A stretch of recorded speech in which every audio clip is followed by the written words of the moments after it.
Hello, welcome. Welcome to Upwards Rain. So, if you've been to one of my streams before, you've probably heard me talking about this company called Studio Élan. Um, they make the games that I talk about kind of often, like Highway Blossoms, like, whoa, okay, Highway Blossoms, Heart of the Woods, those types of things. They have another game. Well, they had like a game jam type thing. And this is one of the games that came out of it called Upwards Rain. And today we are going to be playing it. So I've tried my hardest to avoid spoilers on this game. It's been hard because I've been waiting for months to play this game. Because the game jam was in September, I believe, and I've been trying since then to avoid spoilers, and because I wanted to play it, I wanted to play it on stream as soon as it came out, and now, I finally have the time. We're gonna do it. So excited. All right, well, I guess not much left to do then, just to start. So yeah, I know like nothing about this game. Again, I've been trying to avoid spoilers. But I do know Studio Élan, and I do know that they make masterpieces, so I'm excited. So yeah, what else do I say? Far from the hustle and bustle of the capital of Alchemica, I'm sorry, I don't know how to pronounce that, lies a small coastal village by the name of Vitae. Vitae. In the mornings, those who live near Earthfoot residences are awoken by the scent of fresh bread being baked and cloth being spun, magic imbued within every creation. Throughout the day, Seaborn work tirelessly, the hammering of nails and sawing of wood being telltale signs of their presence. Though few in number, you can seemingly find one just about anywhere you go. As the sun sinks low, the spark bands make themselves known, the quiet humming of their devices serving as a familiar ambience as well as a promise that tomorrow will awaken to some new manner of convenience or innovation, though whether it'll last till the following sunset is always an uncertainty. However, on the far eastern outskirts of the village, there lies a place that seldom makes a sound, a gargantuan tree climbing so high into the heavens that the clouds hide its canopy from view.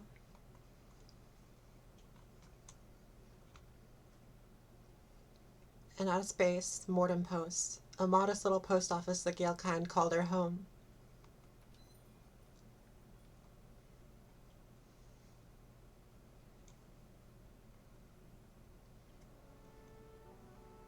Mortem Post, the village of Vitae. I think it's Vitae.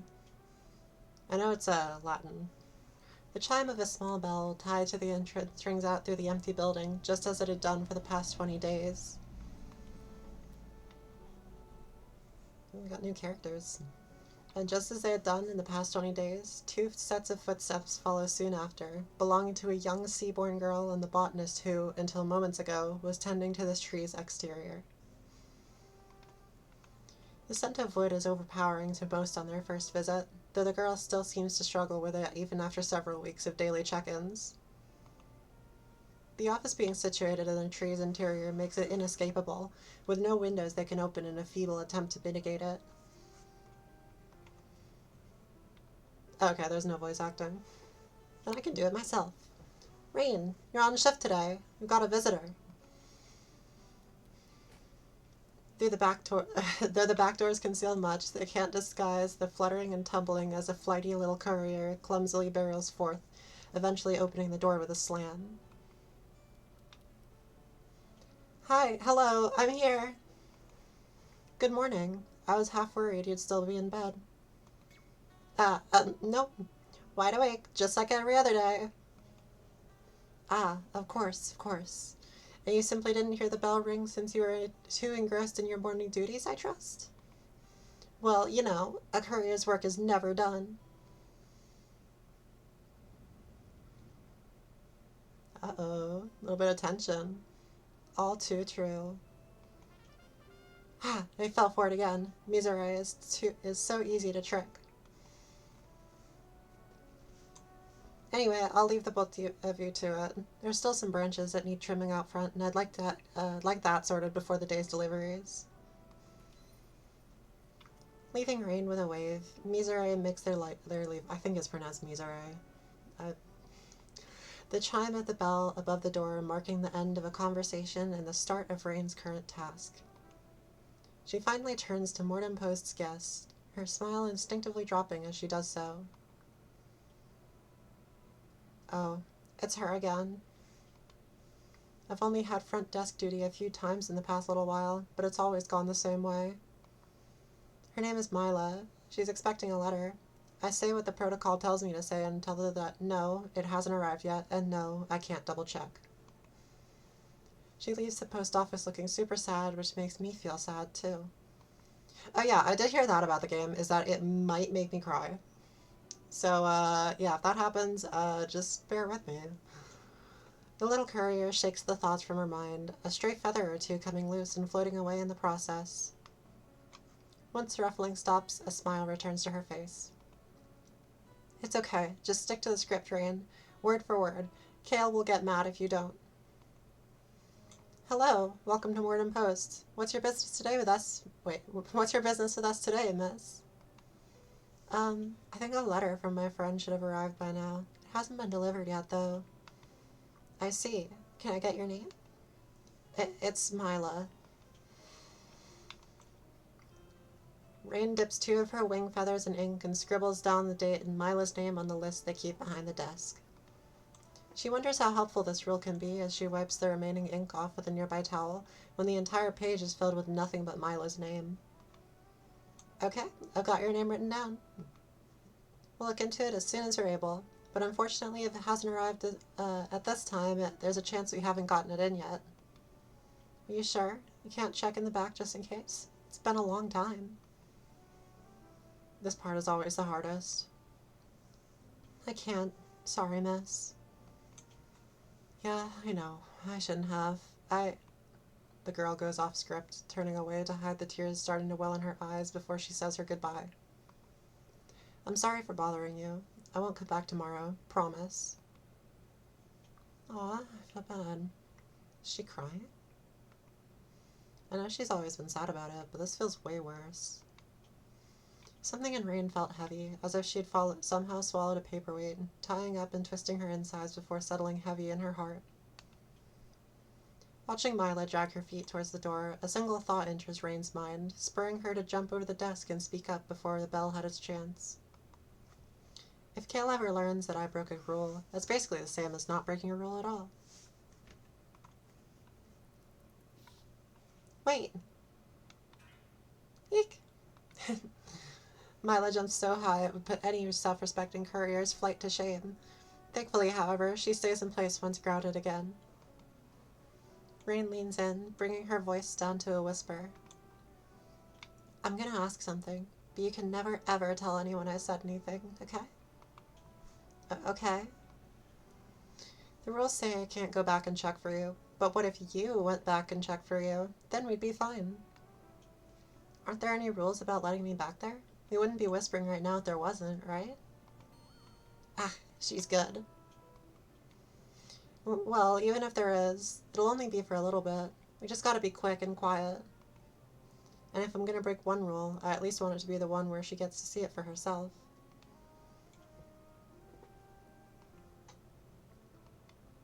If it won't get you in trouble. It will. It absolutely will. It won't. We'll be super sneaky and be back here before you know it. You're Rain, right? That's what Misere called you earlier? Yeah, and you're Mila. Mila offers a small smile, a new and exciting experience for Rain. Thank you, Rain. No problem. Let's get moving.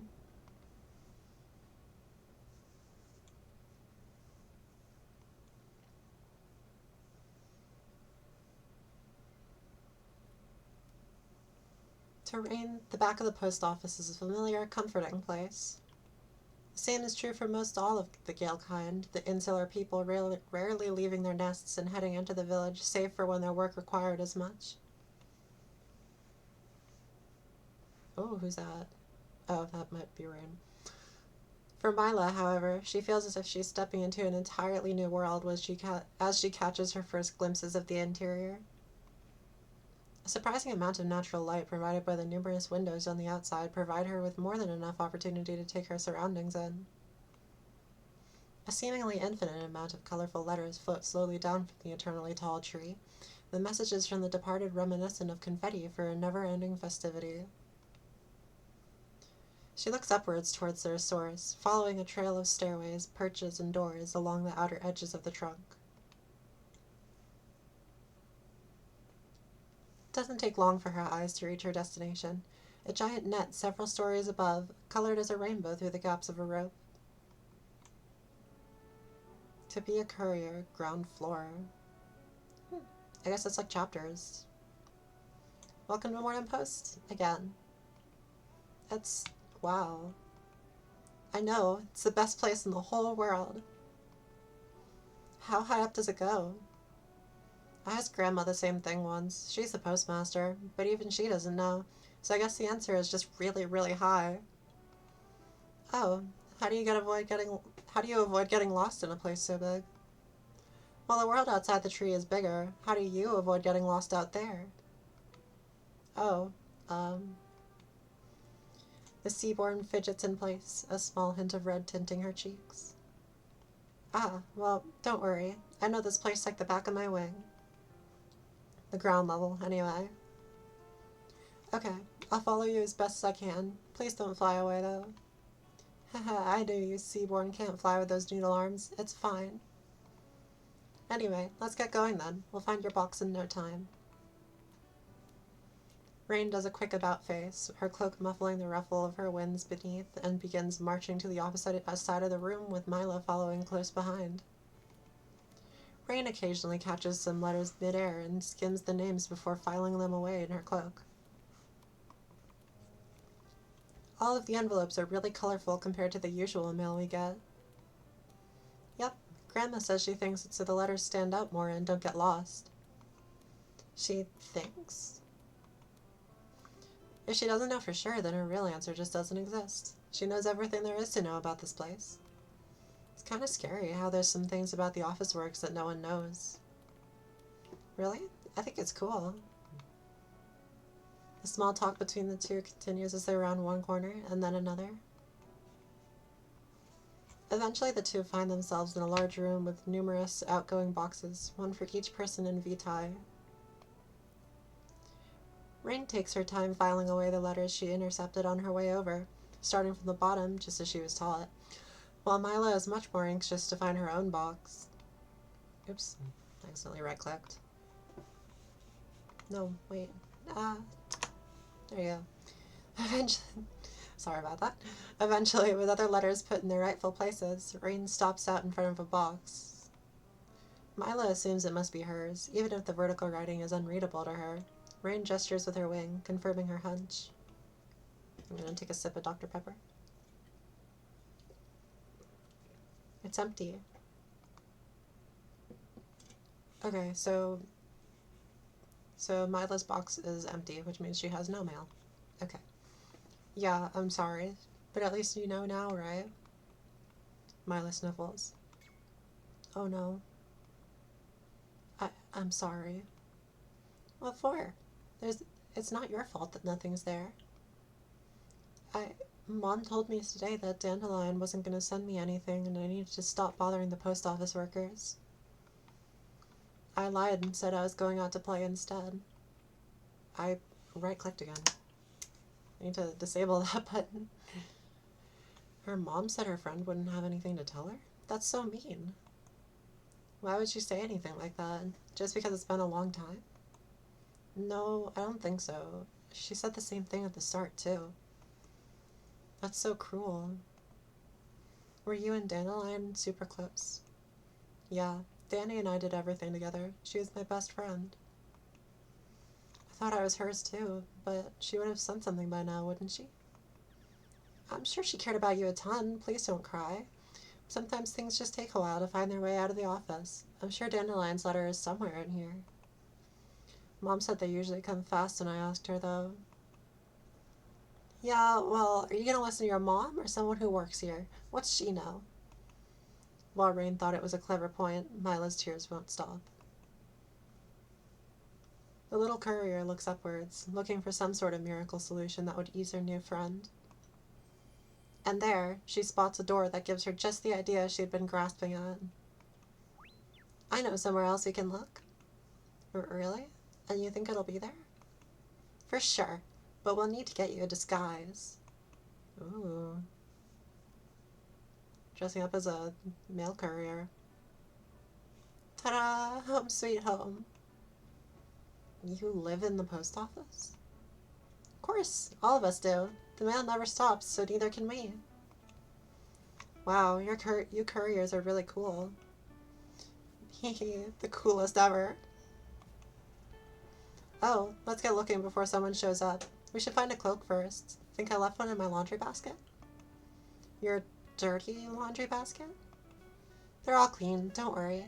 Kale keeps telling me to fold my clothes and put them away, but it's easier to just leave them in the basket. I don't really get it. Find a disguise. Oh. Ooh. Wait, ooh, we got to click. Cool.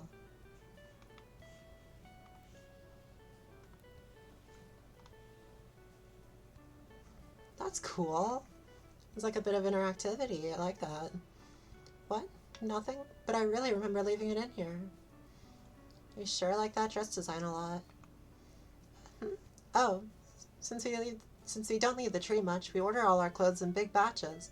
I thought that's what they did outside too. Not really. Mom and I live next to a little Earthfoot shop called Bell House Clothcraft, so we get new clothes all the time. There's Bell House again! You've played,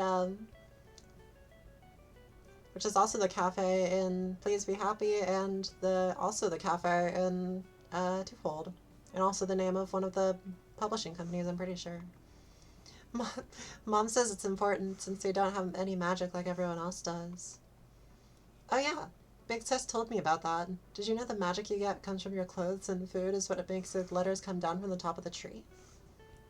Huh. Oh, I don't really like the apple treats they bring over for picnics, but maybe I should try to eat them more.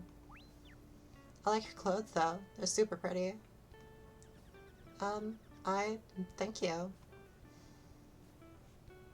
Dandy liked them too. Mom even made her a bandana by cutting up one of my old vests. She wore it every day, up until... Uh-oh. Whoa, okay, let's keep looking. Ooh, okay, hold on, we got more stuff to look at. Nope, I click it and then do that. Alright, what's at the desk? This is my desk. I was practicing writing up until way late last night. It's a lot cleaner than I thought it would be. What's that supposed to mean? Anyway, no cloak here. Let's keep looking. What's in here? There it is. Okay, Mila, put it on. It may be a little big, sorry. It's okay. Ah, the bow is the hardest part. Here, let me help. Well? Well, it's a start, but we need to find you some barding. Your feet are a dead giveaway. Oh, sorry. Don't apologize for that. Can't really remember where I left my spare barding. Guess I'll have to just search every nook and cranny. Oh, we've got lots of places to check. Oh, Mila, want to meet my friends? Huh? Meet Ollie, Mills, and Cappy. Okay, okay, that's good. Yeah, Olive, Millie, and Caprice. Yeah, from Twofold. That's good. I like that. That's really funny. Oh, hello. Misere and Big Sis got them for me last year. Sis said they were only gonna get one, but they all look like a big family together. Wow, lucky. I think they do too, though. Okay, next place. Inspect hat. My favorite hat. I already know the first stamp I'm gonna put on it when I get promoted. Cool. Inspect bed. Ah, there's nothing like throwing off my cloak and barding after a long day and just collapsing into my nest. Actually, where is yesterday's barding? Inspect you. Thank you again for helping me. You're welcome, but you don't need to thank me until after we find your letter. But you're already doing so much. I wanted to say it, even if we don't. We will. Don't worry. Please don't cry. I hope. Okay, do we want to check the basket again? Let's check the basket again. Well, that's the most obvious place out of the way, at least. Ugh, I've looked everywhere. I know there has to be a spare set of barding somewhere in here. It's okay. I really appreciate you trying anyway. No, wait. We can still find it. Don't give up yet. But we've checked everywhere. That's what I thought too, but then I remembered my secret. Behold, my stamp collection. Stamp collection.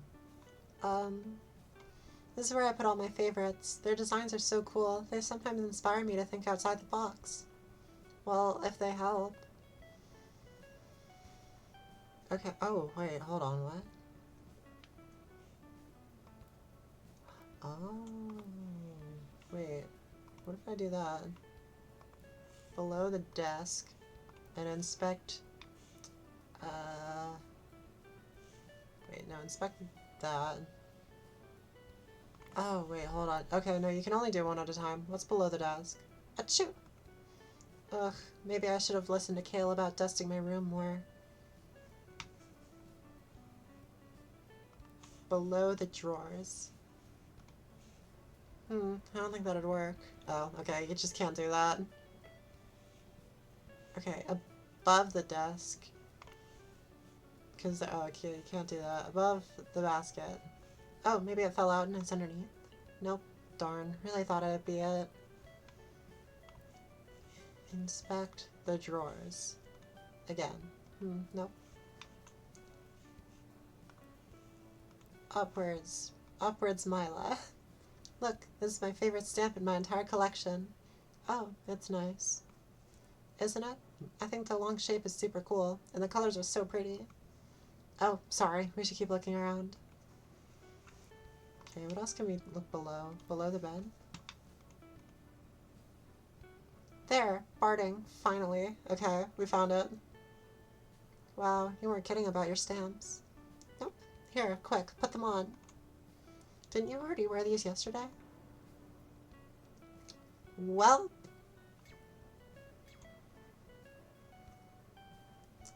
Busted. It's fine. I didn't do much yesterday, and they're super small, and they just go around your ankles. Okay, okay. Looking good. We're almost there. There's more? Of course. What self-respecting courier doesn't have a hat? They only gave us a couple hats each, but I should still I should still have another one somewhere. Rain, are you in your room again? Ah, what is Misery doing here? Uh-oh. Uh-oh, hide. Hide, Mila. Aha, my intuition never fails. Misery, what brings you here? Same thing as you, I imagine. I'm on my break. I don't think you're scheduled for yours yet, however. Uh-oh. I was so involved in my work this morning, I forgot to tidy my room before starting the day. So I wanted to get that handled while the morning was still slow. Oh, she's not buying that. Misery is not buying that. Misery is not buying that. Oh. Oopsies.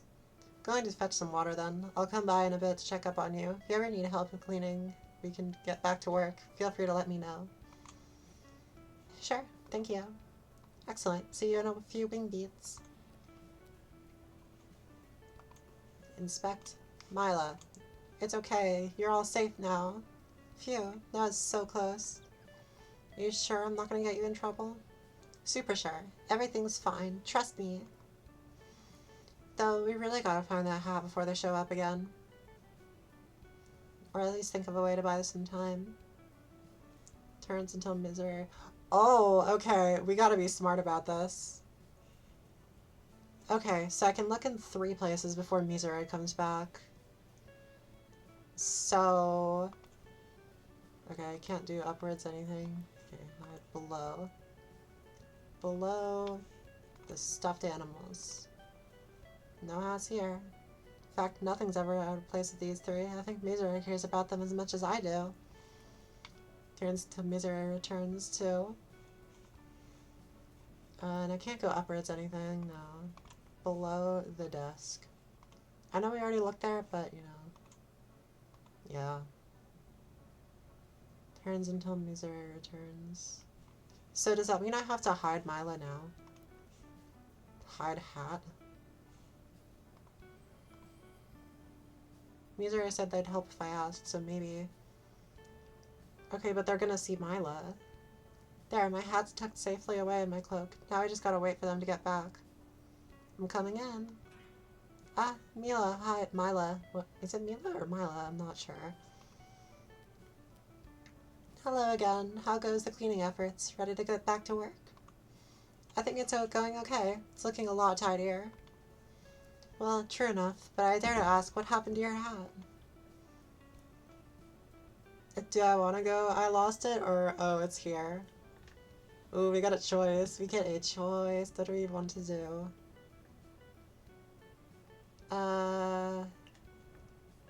Oh wait, we said Misery could help us, so I guess we could just say we lost it. Oh, where did it run off to? You didn't notice? Of course not. Do you think you could get me a spare? Well, it can't be helped. Give me just a moment. Why does it do that? Why does it do that sound effect whenever Misery... It sounds like they're ready to, like, attack or something. I don't know. Took some searching, but I found the hat you were wearing last year. Maybe just a bit tight, but it'll have to do until we find your new one. That's perfect. Thank you so much. Of course. I'm heading back outside and finish my trimming. What's on the agenda for you now? I've got a letter I'm having trouble sorting and I need to ask Big Sis about, so I'm heading up there next. Oh, sorting woes are always a bother. I'll keep an eye on the front desk then. Thank you, Misery. Of course. See you this evening, Grain. Bye. Well, we have a hat now. Okay, we're in the clear. You can come out now, Mila. Phew. There you go. One hat. It should even fit you perfect.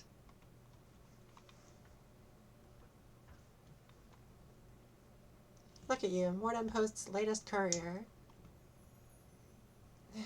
Well, I do feel kind of cool wearing the entire uniform. You should. I feel a lot like Miss Neef. Oh, do you know about her? She's around town all the time and is super nice. She always looks amazing in her uniform. What? What? Neve isn't cool at all. She's super lame. Hold on. Hold on. Hold on. Hold on. Hold on. Hold on. No, this is important. Chat, hold on.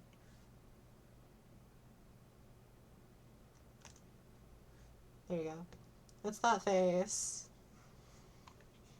Okay, that's... okay, that's enough. Huh?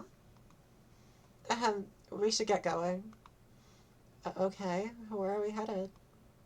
There's a department up above that handles letters that needs some extra work to deliver.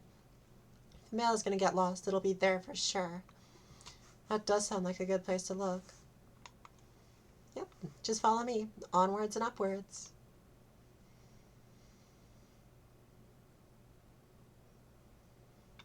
I love that they use the twofold face. That's kind of awesome.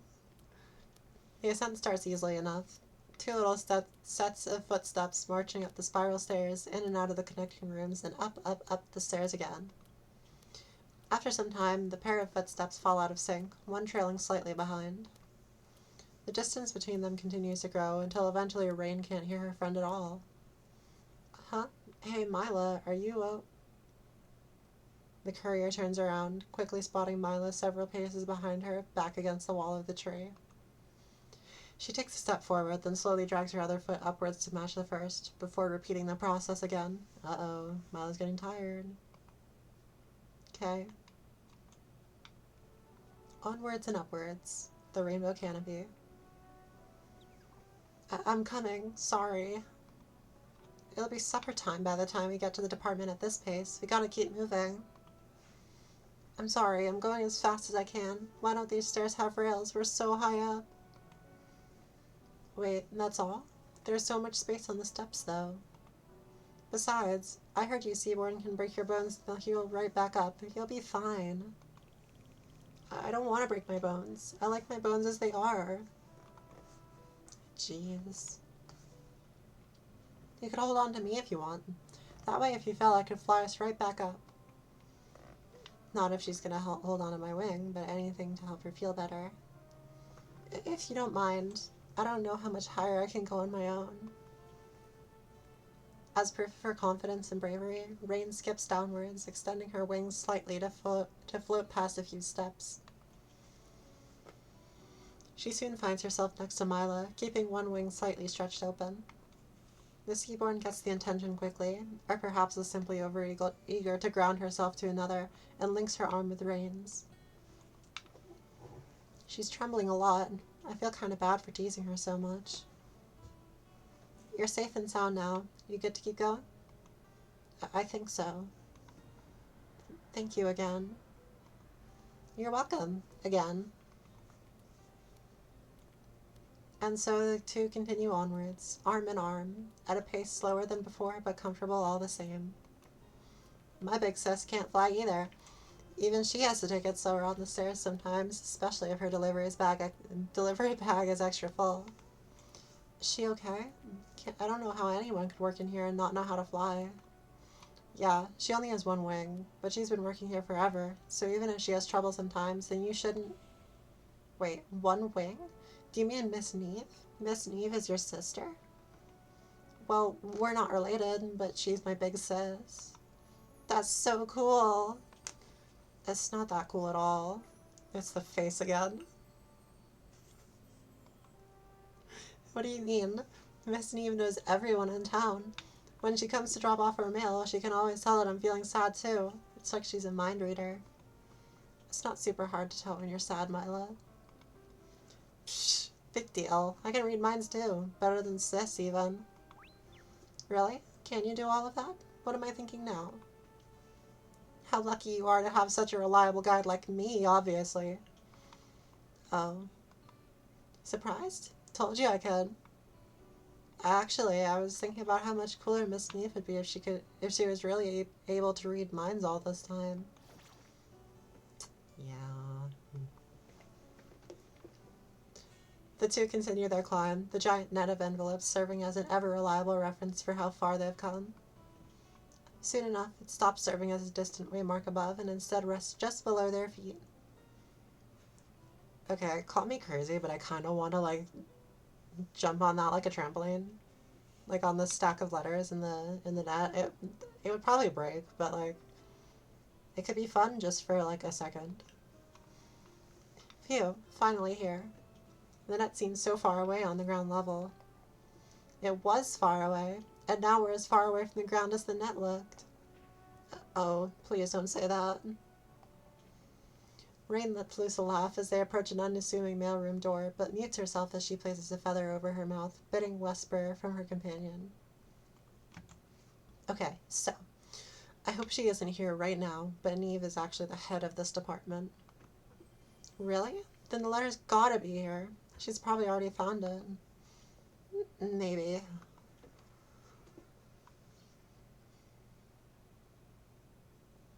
Rain opens the door as slowly as she is able, remembering its dire need of some grease the last time she has made the climb several nights before.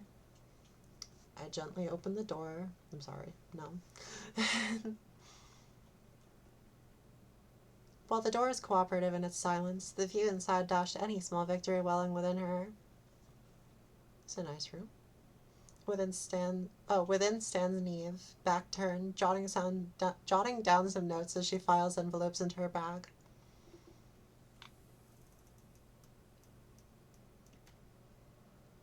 Exercising a level of care she often never uses, Rain closes the door again. Bad news? She's still here. Oh, that's good. We can just ask her about it then. If she'd found it already, don't you think she would have filed it by now?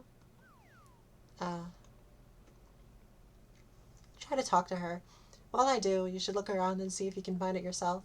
Maybe you'll be able to recognize something about it that Sis wouldn't be able to. You want me to sneak around in the mail? Miss Neve is so nice, but we'll both get in trouble if she catches us. I know, which is why she won't catch us. What do you mean? We just gotta be extra sneaky around here. Around her? Wow, okay. Hold on. How about when I say cloud, you hide? And when I say water, that means it's safe and you can go back to searching. Water and cloud. Okay, I'll try to remember.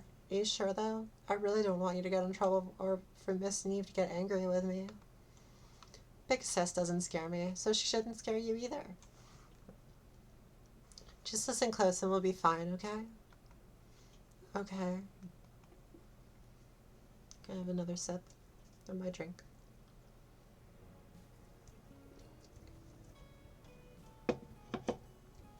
With another careful opening of the door, the two friends make their way inside, Mila quickly ducking out of sight as soon as she's able.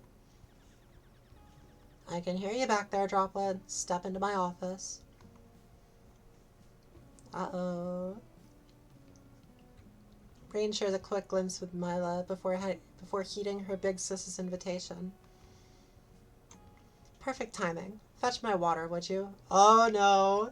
Oh no, that's one of the words. That's one of the words. What are you talking about? You already have a glass. Yeah, but it's on the wrong side. You know I can't grab it from there. Ugh. I'm just gonna drag the cup across her desk. If something spills, it's her own fault. One serving of water, Your Majesty. Thanks as always, my ever-reliable retainer. How could anyone ever think she's cool? Oh, come on, don't give me that look. Got a surprise for you, actually. Check this stamp out. Oh, I like the shapes. Thought you might. Just found it this morning. Got another batch to give to you, too. Don't let me forget before you leave. Thank you. No problem.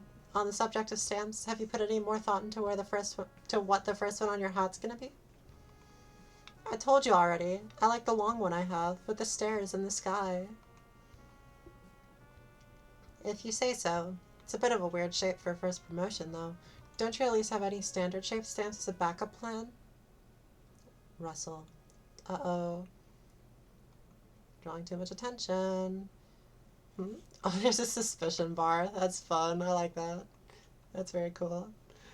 Oh no, she's looking towards Mila. I need to tell her to hide. Cloud, Cloud.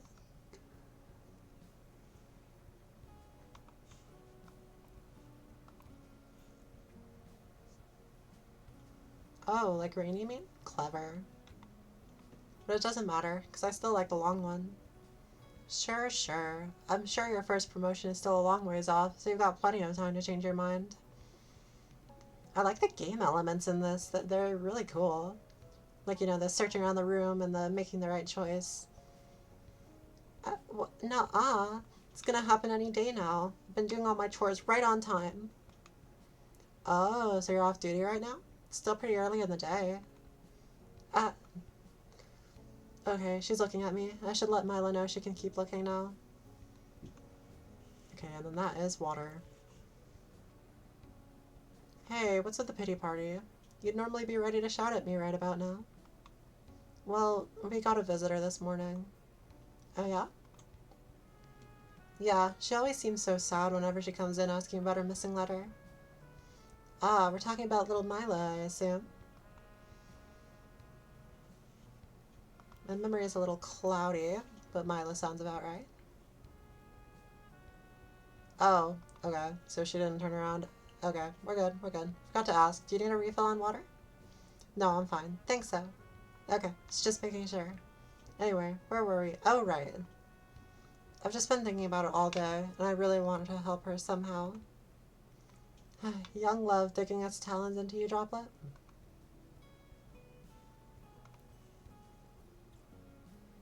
I bring you water, and you're still trying to bully me? Oh, wait, was I supposed to... I guess I was supposed to make Mila hide. Okay, oopsies. Pull up a branch. We've got to have a heart-to-heart about what's really going on here. You aren't as sneaky as you think you're being. Uh-oh. Okay, yeah, no, I messed up. Okay. Well, good thing we can retry. Okay.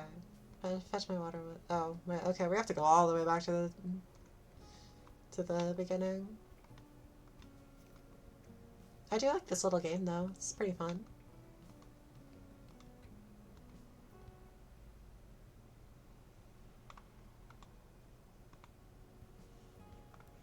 Okay, that was Cloud.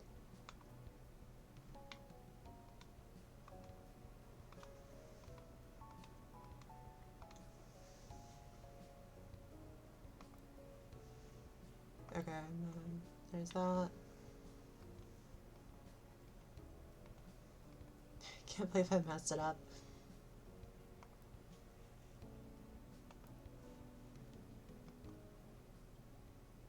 Okay. Well, I didn't mess that up. How do you have your head in? Calm down, it's just a joke. I think this is where we were before. Ugh, I can't stand her. I agree with you, though. Poor Mila's been crying for far too long. Do you talk to her family a lot outside of the post office? Nearly every day I'm out in the village, yeah. Not so much in the past few weeks, though, what with the lack of outgoing mail and all.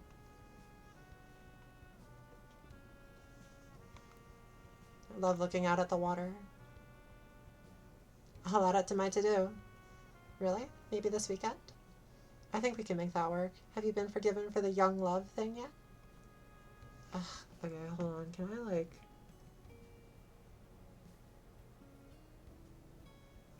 Ugh, I need to learn how to delete these.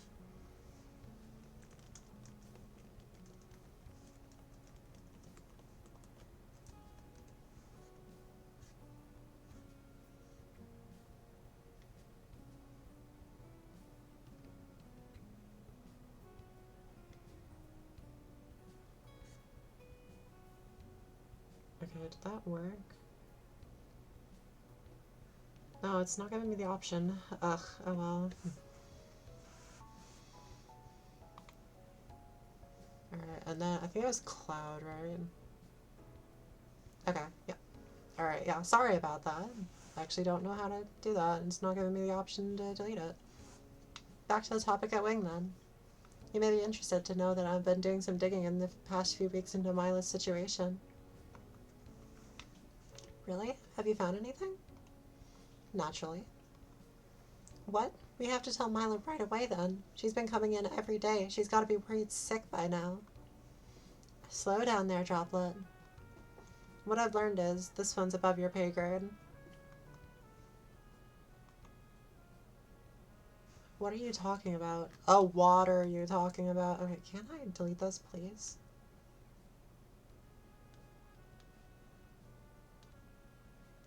This is really annoying.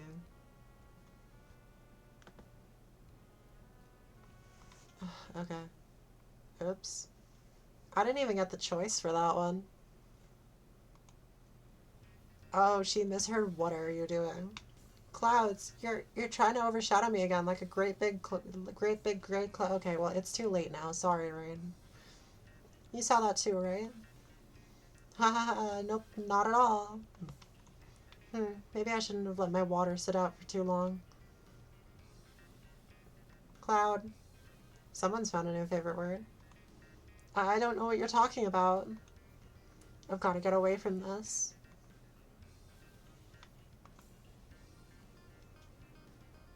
Okay, so wait.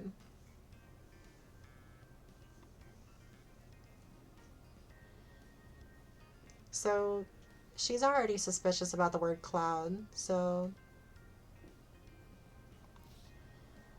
Yeah, no. What is going on with you today? Yeah, no, I kind of thought so. Something clouding your mind right now? Do you need to sit down?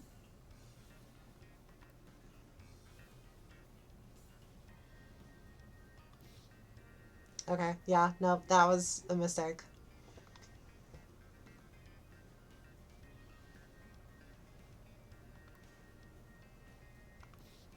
Yeah, no, that was alright, well, I'm gonna have to do that again. Why did I get 2 chances?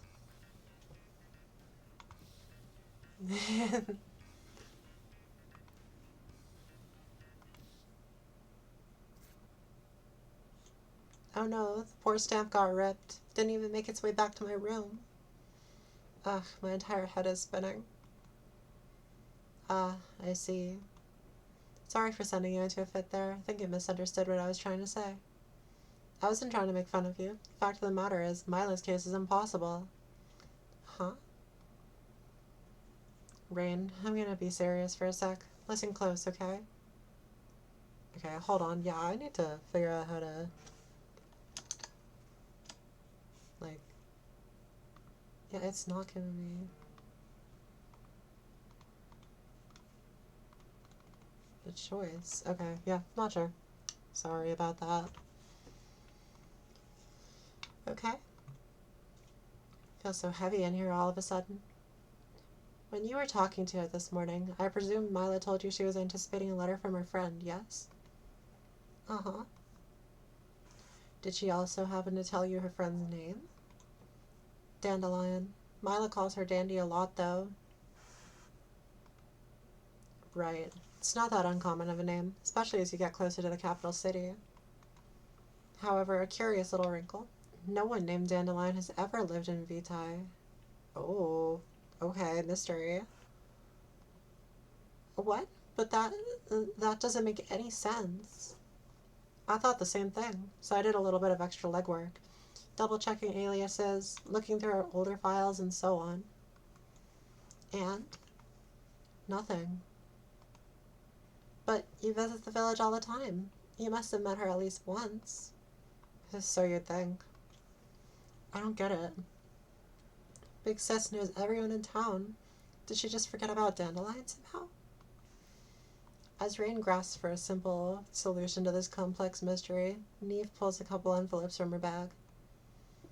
Now, I don't need to tell you this, but this department focuses on the stray thoughts from those who have left us, the ones that may seem half-realized or unclear for their intended recipient. Here, to the regular who always visited on my cafe on the weekends, and another, for thee, mine treasure. But you go to the village all the time, so you're always able to find who they belong to. Neve tucks the letters safely away once more. She proceeds with her usual routine before she does her daily rounds. The brace on her wing is loosened and eventually removed. She nonchalantly grabs her hat, though it goes into her bag for now rather than its rightful place atop her head. The break from her usual motions comes from her picking up a plain white envelope and offering it to her little sis. The rest of the stamps, as promised. Oh, thanks. Got a theory I want to visit with you. Walk with me.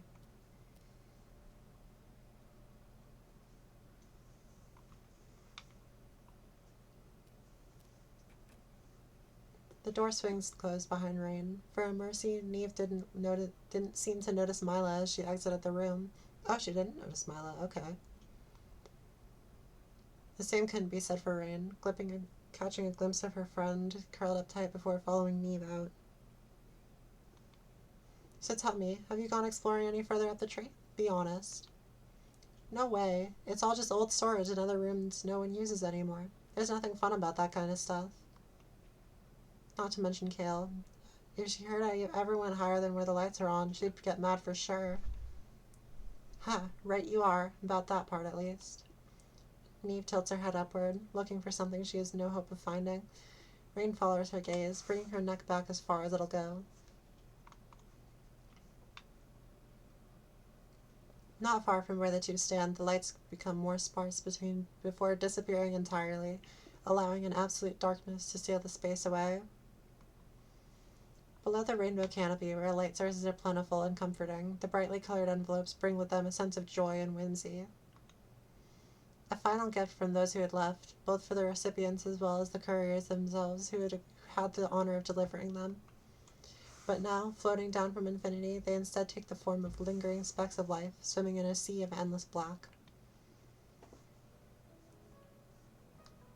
Where wings can't reach. Somewhere up there is where we store letters we're unable to deliver for one reason or another. The undeliverables, not our most creative showing. Huh? But we never fail delivery. That's what makes us couriers. That's the aim, at least. I like to think I'm pretty good at my job. Sometimes, though, things just fall through the cracks. What do you mean?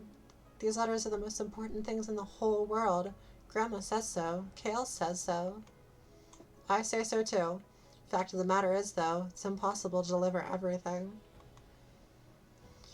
Occasionally a letter will drop without any writing on it whatsoever, or we'll even obtain entirely empty envelopes from time to time. There's also less dire issues like illegible handwriting or red herrings in the context clues that make it difficult to find its intended recipient. You name it, it's happened. We've managed to keep the amount of deliveries taken there low, but it's not quite zero.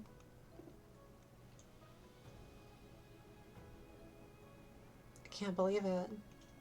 I always thought all the mail eventually made it to where it belonged, even if it took a little while. The idea that there are people out in the village who kept waiting for words from their loved ones to arrive, only for them to never come, and that it was our fault.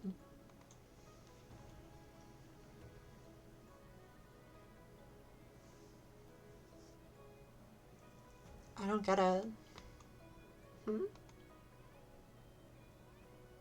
Kale can be really scary, scolding me when I wake up late, or if I file something wrong, or if I don't tidy up the front desk or forget to smile when greeting a guest. But even if she's strict, she always says it's because we have to be proud of our work, because it's super important and we have to do it perfectly. But if this room really existed all this time, we can't be perfect. Never ever. Why would she say all that stuff? Just to have an excuse to boss me around more? Well, that's an easy one. Your dear mentor Kale heads the undeliverables department, the only staff there, actually. She never told me that, not even a hint. She's speaking truth when she tells you that us couriers have a lot to be proud of, and we always need to strive to do the best we can. But there's no pride in what she does, Rain. I know she can be a stickler, but try to give her the benefit of the doubt, okay? I had a theory I wanted to share with you, if you remember.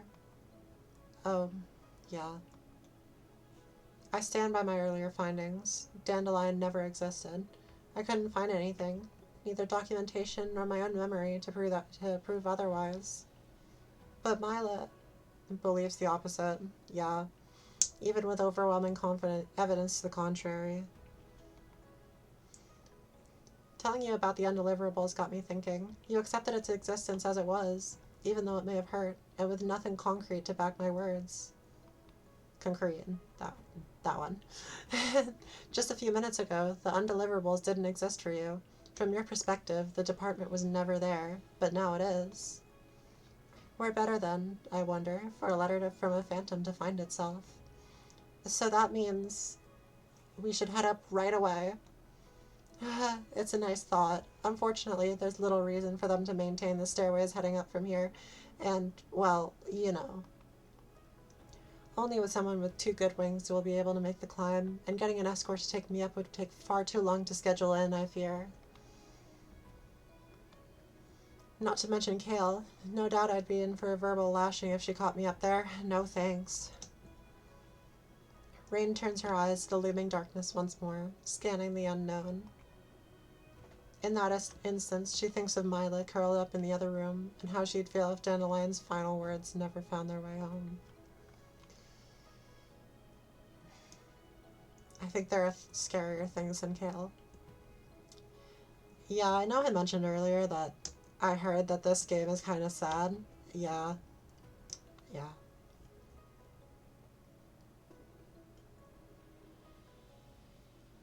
Neve briefly releases the grip on her bag to ruffle Rain's hat. Well, a courier's work is never done. I've got some leads I'm optimistic about today, so I'm gonna head off. Follow me down once you've wrapped up any official office business. You'd make misery fret if you take too long.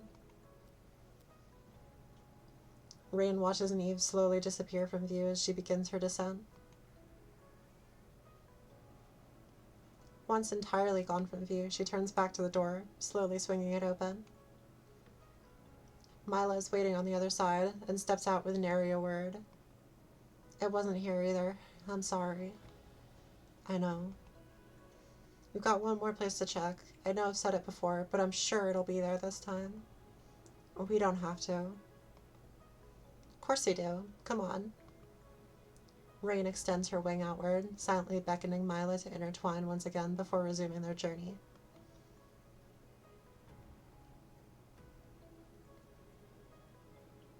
We can do this. Mila hesitates for several long moments, though she eventually obliges. I know she can't fly, and this is going to be tough. But I want Mila to be there to see the end of this. This letter has to be there. We've got 2 good wings between us, and that's all Big Sis said we need. I'll make it work. Come on, we got this. The 2 continue up the stairs in relative silence. As Neve had implied, however, the ease of the journey eventually comes to an abrupt halt as the girls are met with an impossibly wide gap and strong winds from holes to the outside on far sides of the chasm. The wind is kind of chilly. Yeah, we must be pretty high up by now. Could probably carry you over if it wasn't blowing, but no.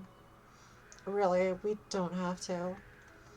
No, it's all fine. Don't worry. Just give me a minute to think of a plan.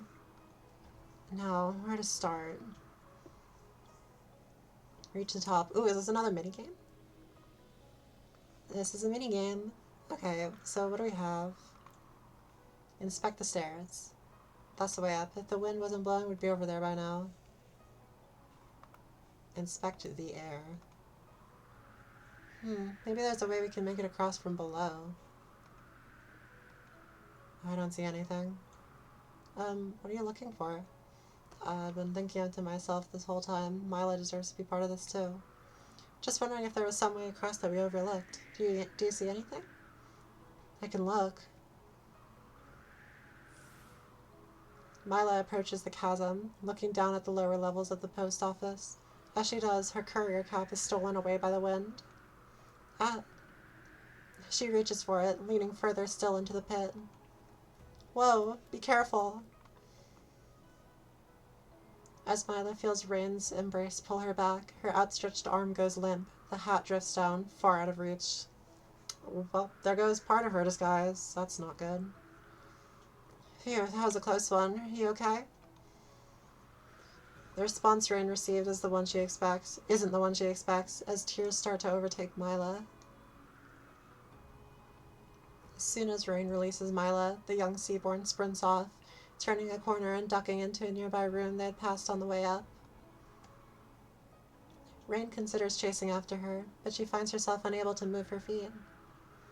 Poor Mila. I can't even imagine what she's feeling right now. I wish there was something I could do or say to cheer her up, especially when we're this close to the top. Unsure of what else to do and in dire need of a guiding hand, she retrieves the envelope of stamps Neve gifted her from her cloak.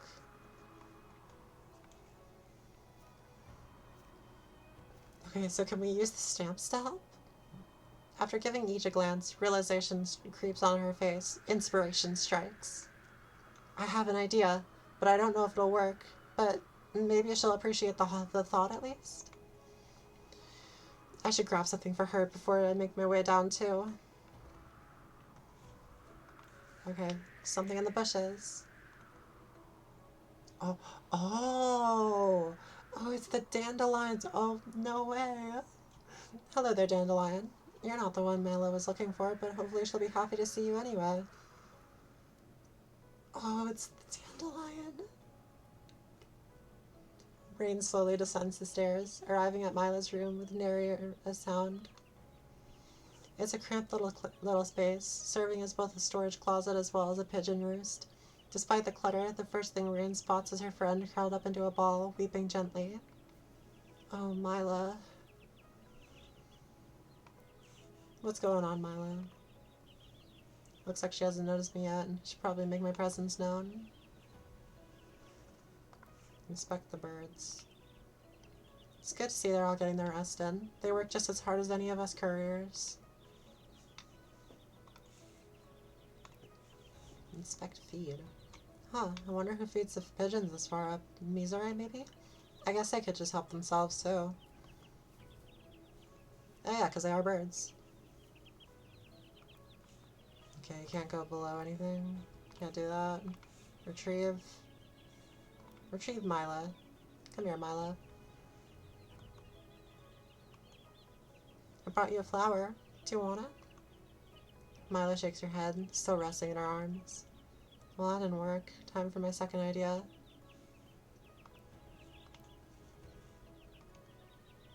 We're pretty high up, but we've still got a ways to go. I promise we'll find a way across, so please cheer up, okay? It's not about that. I don't want to go any further. I'm sorry. Huh? But we're getting really close. This is higher up the tree than I've ever been before. Okay, voice cracks. But getting close to what? It's not gonna be there. What are you saying? Of course it will. No, I don't think so. Mom said Dandy wouldn't have left a letter. Whoa, okay, I'm struggling reading for a second. We couldn't find it at any of the other places you said it would be. Miss Neve doesn't even think Dandy is real. The way up is scary, and me not being able to fly is only going to make things more dangerous for you. And even if we do make it up, we're looking for a room that you didn't even know existed until just now. Mom and Neve are right. They have to be. There won't be anything there. It's just not worth it. Please, Rain. Let's just leave. Mila, hey.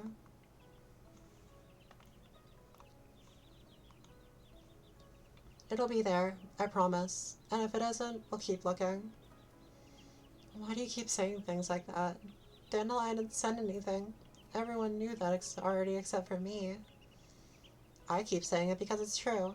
I don't know why your mom said those things or why Neve mentioned not knowing her, but Dandelion is real. With the way you talk about her, how could she not be? And if she loved you even half as much as you loved her, she would have left something for you. You never even met her. That doesn't matter. I trust you, 100%, and that means I trust Dandelion too. I can prove it too. Here, look at these. These are the stamps Neve gave me earlier. They don't print with these colors much, so they're super rare. I don't know how Neve got so many. I'm gonna add them to my collection when we're back on the ground floor, but I think you should take them for now. I don't think I understand.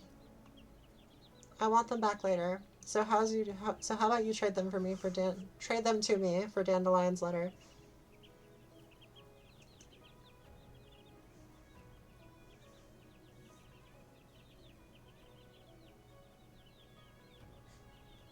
Okay, hold on. I need to figure out how to delete this.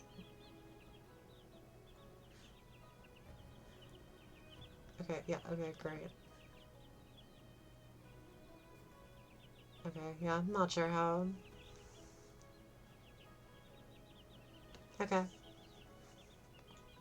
I'm not too worried. He'll be mine by the end of the day. Hehe. A smile. What's so funny? It's just Dandy used to do the same thing. It's like she could always tell when I was sad. Whenever I started feeling bad, she'd always come over with some of her favorite toys so we could play together. Hey, these aren't toys. I know, I know. Thank you anyway. I'll keep them safe for you. Good to hear. I'm trusting you. I do think I'm going to keep one, though. Oh, can I see? Trust Mila. Oh, it's a pretty one. If you keep the nicest one, doesn't that kind of ruin the point? Considering it an upfront payment. I'm still prepared to put in the work for the others. Alright, if you're sure. Mila. I know it can come off as silly, but I mean it. I trust you, and I'm not going to stop looking for Dandelion's letter. Can you trust me too? When I say that we'll keep going until we reach the very tip-top of the tree if we have to? She smiles through so much that I wonder sometimes how much of it is real and how much of it is just for my sake. But even if she's just smiling for me, that's more proof than I could ever need. I can. Yeah, I can't see the... Can't see the bot anymore, so... Great. Then let's get back to searching for a way up. Oh, actually... Hmm. I'm not sure if it means anything, but I saw a sign but like the one outside on the side of the bookshelf earlier. I should show it to her.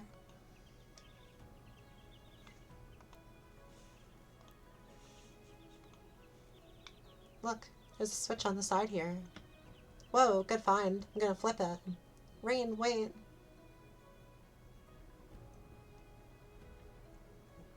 Ooh, secret tunnel. A secret corridor, and it's going up. What if that sounded an alarm or something? Well, it didn't, and we have a way up now. You're the best, Mila.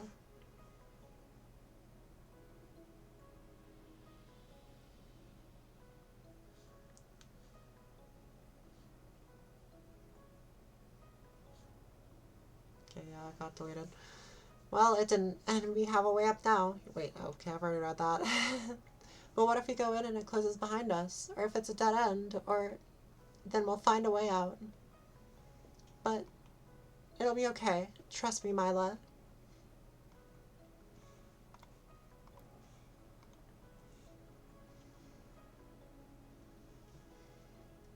Going on an adventure. Okay, you're right. Then let's get going. Just hang on for a little longer. We'll be there before you know it.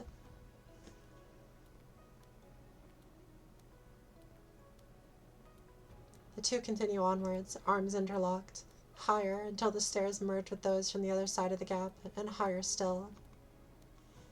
The wind is just about gone. There's no more windows to the outside from here. It's getting pretty dark, too. I don't even want to think about how high up we are now. I know, I can't believe Kale's office is even higher. Maybe she has a secret way to get there? I can't imagine having to do this every time she needed something. Nah, she could do it. She can fly super fast. It's almost scary. Just like almost everything about her. Hey, I heard Neve call her your mentor. Unfortunately.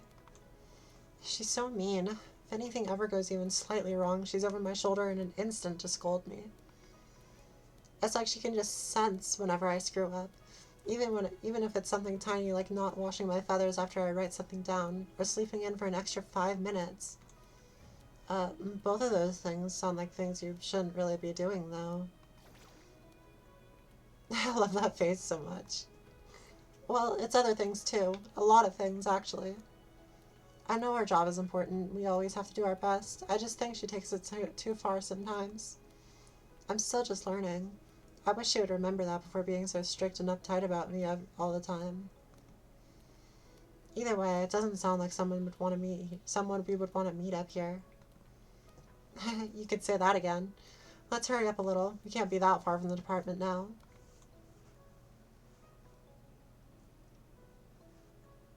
Whoa. Oh no, not again. After a long and tiring, but otherwise unopposed climb, the two companions are met once again with a large chasm separating them from their goal. It looks so different this high up. It doesn't even look like the post office anymore. There's not much air up here either. Maybe that'll make getting across easier at least, since there isn't any wind to make flying harder. Maybe. It's hard to get this much height when it's like this, though. I could probably do it if I had to, but then we'll think of something else. We can't stop when we're so close. Yeah, for sure.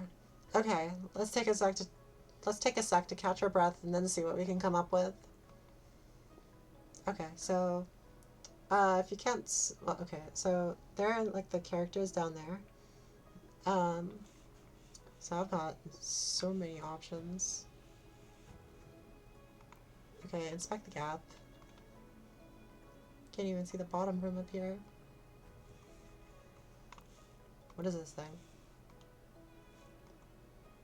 It's a perch. They're a lot more comfortable than to stand on them flat flooring usually, but these are too narrow for even my claws. Must be pretty old-fashioned. Inspect the drop. Oh no, that's Mila. Okay. Okay, I think I'm good. How about you? A lot better, thank you. There are so many stairs. Okay, let's get right into it then.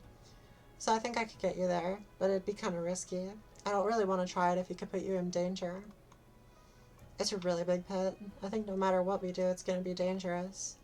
I guess you're right, but still. Maybe if we could somehow make it a little bit easier somehow, then that would be okay. That might be easier than trying to think of something entirely new. That could work. It'd still be a little scary though. Are you sure you're okay with that? Yeah, I trust you. Well, okay. In that case, let's see what we can do. Okay, there's another... Oh, wait, hold on. What are those dangling things? Wind chimes. Isn't it sort of weird to have wind chimes way up here when there's not any breeze? Maybe they make a sound when a courier flies near them? Sort of like the bell over the front desk door? Oh, I'd really like to hear them, but they're so far away. She could probably hear them from here if I fly over.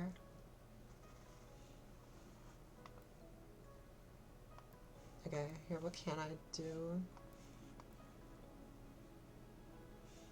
Below the wind chimes, there's a perch. Large tiles here. The rest of the post office isn't like this. Scratches on the floor too, probably from Kale. Okay, what's below the gap?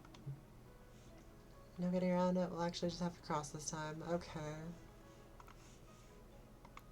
Trust Mila. Okay, no, doesn't have no clues.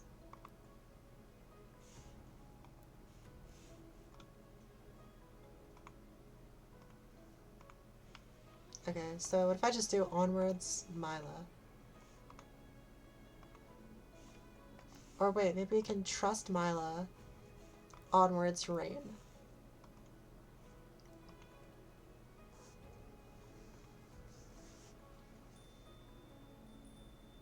Okay, the wind chimes are working. They have such a pretty sound. It's sort of, Twinkle Twinkle. She's so cute. Ah, gotta focus. Okay. Inspect this perch. Maybe I'll take a quick break. Huh? I didn't notice before, but they're super cold to the touch. These are the worst perches ever. Can I inspect the wind chimes now that I'm closer? Maybe we could use the ropes to make some kind of bridge? Oh yeah, wait. Hey Mila, got an idea. Okay. Let's see, I should bring these over to her. Okay, so retrieve the wind chimes. Got him. Now to get back to Mila. And then onwards, Rain.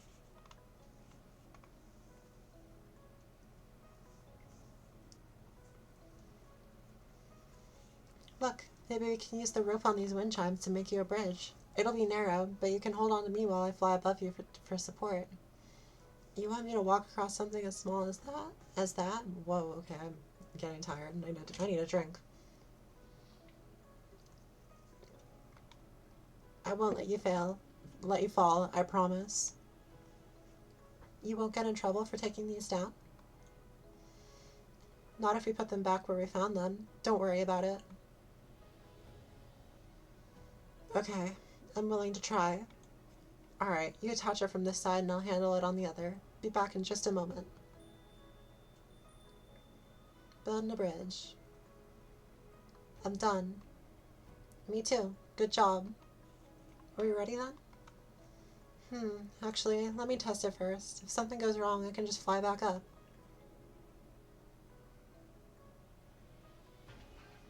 Nope. Okay, that doesn't work. Takes only the slightest touch for the rope to come undone. No. This is all we had left, but if it's not strong enough... I'm sorry, Mila. I'm out of ideas. What if we made it stronger? Huh? Look, have you ever made a daisy chain before? Mila retrieves from her courier's cloak the dandelion Rain had gifted her at the start of their ascent from Neve's office. She carefully splits the stem in two, then braids the two halves back together. Maybe we can do the same thing with the wind chimes. Whoa, that's so cool. You're the coolest. It's just something my mom taught me how to do. It's not that hard. Easy for you to say. I can't do anything like that with my wings. If you think it's worth trying, I can handle it if you get me the wind chimes. Sound like a plan. Leave it to me.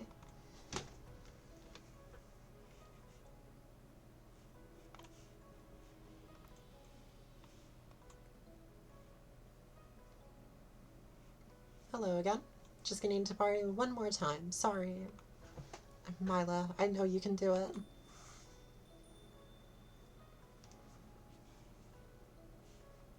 Okay, so trust Mila. The rest is up to you.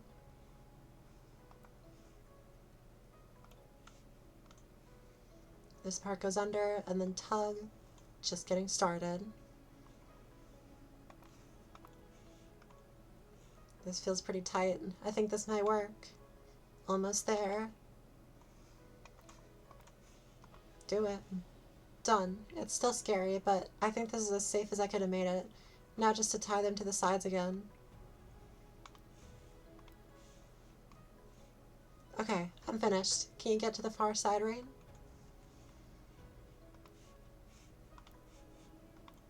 Okay, so trust Rain. You got it. I like the puzzle elements. Alright, I'll fly right above you. Hang on tight to me, okay? I'll keep you balanced, so just keep being brave and we'll be on the other side before you know it. I don't know if I could stop being scared, but I trust you. Onwards, Mila. You're doing great. One foot in front of the other. I'm trying. Onwards, Mila. Keep going, we got this. Just keep looking forward. We're almost there. Don't look down, don't look down.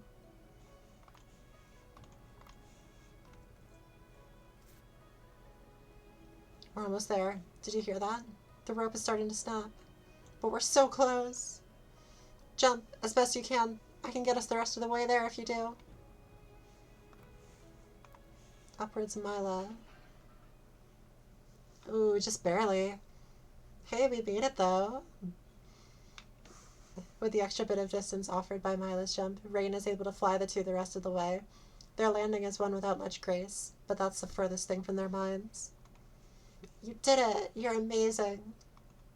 You did all the hard work. Nuh-uh. I bet you're the first person without wings to ever fly like that before. Probably, huh? The girls take a much-earned rest, lying on the tiled floor until their heartbeats return to normal and they can stand without trembling. And once again they climb, stairway after stairway, hall after hall, until they've turned one final corner. And there are the big doors. Dun dun dun. Is this it? It's gigantic. It has to be. Something's not right though. Huh? Look, the door handles. We don't have those anywhere else in here. They're hard to use with our wings.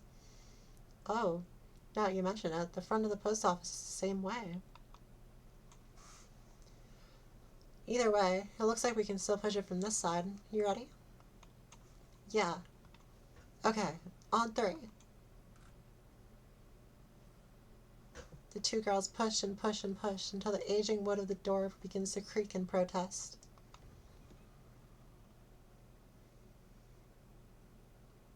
Slowly but eventually, the hinges give way, offering Rain and Mila the victory as the door opens and the two take their first steps inside. Whoa.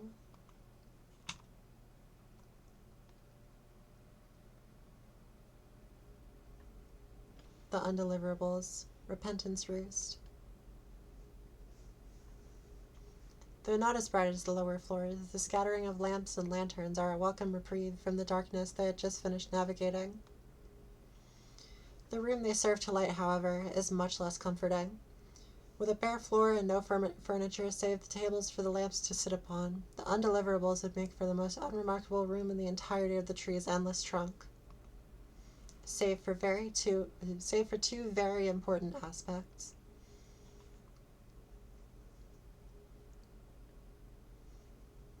The room's incredibly tall ceiling, reaching so high as to be all but immune to the numerous light sources, and the wall of outgoing boxes that matched its grandiose heights. Dandy's letter is somewhere in here? Yeah, it's gotta be. Let's start looking in the bottom rows. Kale always tells me to sort lowest to highest so I don't have to waste my energy flying as much. Okay, but how will we know which one's Dandy's? Hmm. Maybe we can just empty all the boxes for now and make a pile of letters. It might be easier if you can look at them all at once. Messing up the order of things will definitely get you in trouble, though. If we get caught now, I'm gonna get in trouble no matter what. We should probably still hurry though. I'm gonna go get my other drink. I will be right back. Hold on.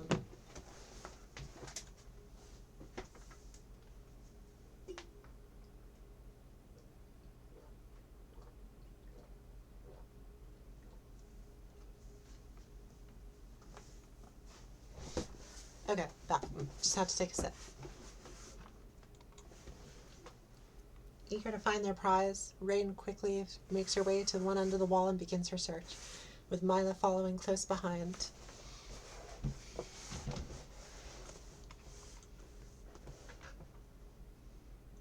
Ooh, we're searching. With every box she passes, however, her energy wanes and heart sinks. Empty.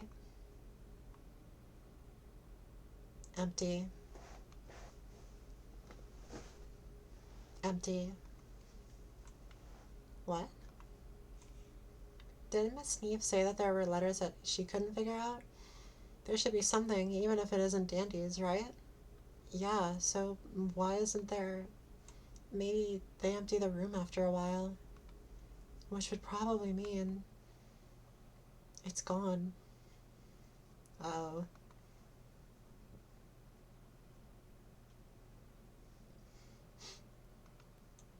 Oh no. Rain. What's wrong? I'm sorry.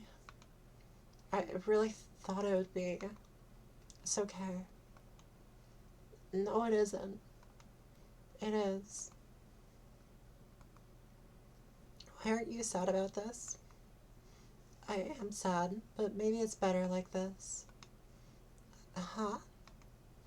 I was really scared that we wouldn't find it, because that would mean Dandy didn't feel strong enough about me to leave anything. But if they just get rid of the letters eventually, then we don't know if it was ever here or not. If we don't know for sure, then I can just keep pretending that she did. Don't say that. But more than that, I'm sad because you're sad. You did so much for me. You don't deserve to feel like this. I really want to cry too, but I feel like I can't if you already are. So please stop crying, Rain.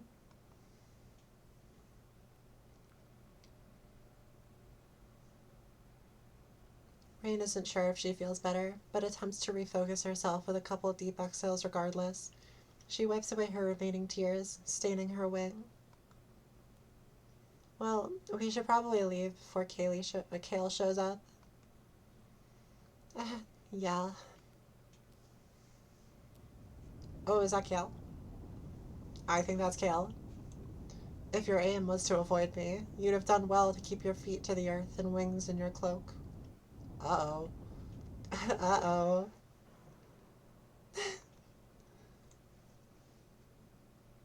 Uh-oh. Or, bearing that, closing the door behind you so the light doesn't escape. Your lack of basic etiquette has proven your downfall, just as I warned you multiple times it would. Kale! How is she always able to sneak up on me? Please wait. I can explain. I very much doubt that, but feel free to try. Let's start with an easy inquiry. Why aren't you attending to the front desk right now? Well, there's... Afterwards, we can discuss the missing hat from our ground floor storage. Coincidentally, the same hat that was assigned to you last year. Well, technically that was Or, if you prefer, we could put that aside for now and discuss the mess that was made on the path up here. Alternatively, we can skip to whatever excuse you could possibly have for bringing a guest of the post this far up with nary a concern for their safety to this specific room, where you are nowhere near the appropriate clearance to even dream of holding access. She's not a guest. She's a courier. Look at her uniform. Please. Her frown unflinching. Kale lifts her wings into the air. Ooh. Her wingspan makes the girls feel smaller than they already are, but that sensation is only compounded upon when Kale brings her wings down with terrifying force. A gust is released that effortlessly blows Mila's cloak and barding loose, with a couple poor lamps falling victim as well. Enough of this, Rain. It was my fault. Please don't be mad at her.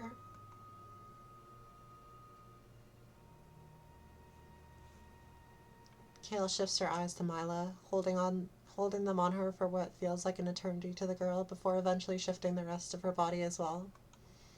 I don't think I've had the pleasure, miss. She doesn't.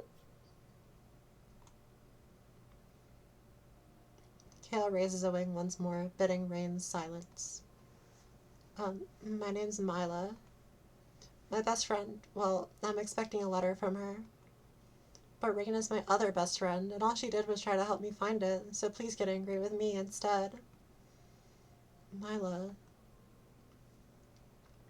All guests of Mortem Post are to be treated with the utmost respect. I'm afraid, however, that I can't honor your request.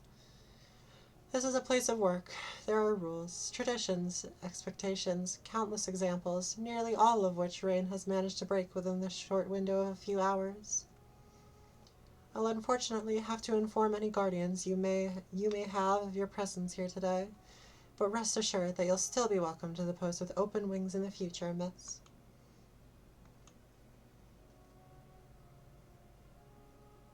As for you, Rain, I doubt I need to tell you that there will be severe consequences for your little adventure today. Needless to say, the postmaster will be informed of every last detail. I doubt Mila's mom will ever let her come back here, and even if she did, I'm sure whatever punishment I get will make sure that we can't see each other again. This is it. My time with Mila is over. I understand. I don't care if you want me to polish the floors every single day for the rest of my life, or if I'm stuck on the front desk forever. Even if you asked me to leave the post office, I would. Rain. I promise I'm telling the truth. You won't have to worry about me, no matter what. But before that, can I ask you something? That depends entirely upon the question. Even if we never get to talk again, I can still leave Milo with something. A clue to keep chasing after to find Dandelion's message. She may not be able to get to it right now, but I know she'll be able to find it someday. Maybe Big Sis would even be able to help. Where did the deliveries go after they leave this place? I know there should at least be a few things here, but all the boxes are empty. Well, that is a curious piece of knowledge you found for yourself. Am I to assume you at least know the general purpose of this department? I think so. Very well. This is a lesson you ought to learn sooner rather than later in any case. You're operating on two incorrect assumptions, however. Allow me to clarify before continuing. 1. Not all of the boxes are empty. Kale looks upwards into the darkness. She stays unmoving for several minutes, leaving Rain and Mila uneasy and uncertain. At long last, however, the topmost box on the far left begins to emit a faint glow. 1, 2, 3. Oh, I accidentally clicked. 4, 5. Rain counts Kale's wing beats as she prepares to take off, her mentor bending her knees with every flap. On 6, she takes flight. The girls watch in amazement as Kale speeds through the air, skillfully slowing herself as she approaches the ceiling. At the apex of her ascent, all that's visible of her from the floor is what the glow illuminates.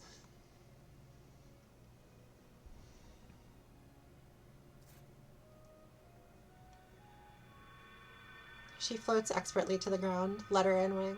With just as much finesse, she opens the lip of the envelope with the side of a feather. Hey, you can't just... Oh, she opened someone else's mail. Like she had before, Kale again raises a wing to Rain, demanding her silence as she quietly reads the contents of the letter to herself. Her eyes subtly shift back and forth, absorbing every written word to memory with precision and care.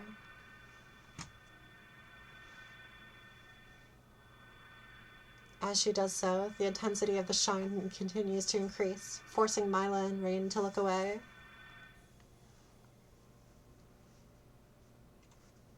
Magical mail. And in an instant, the light is gone. When Rain turns her head back, Kale stands there empty-winged, with only the faintest of glimmers escaping her grasp before disappearing to nothing. 2. No delivery ever leaves this room. What happened to that letter just now? Miss, have you been taught the cycle of magic yet? Me? Our food and clothes have them, right? And they have something to do with the letters? A good enough foundation. For the sake of being thorough, allow me to walk you through the rest.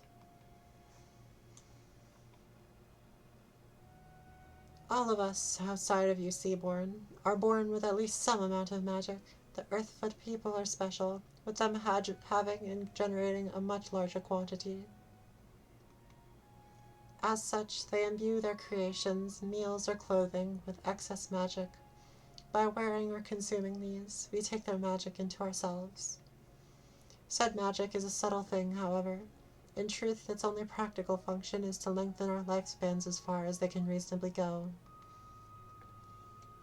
It's not infinite, though.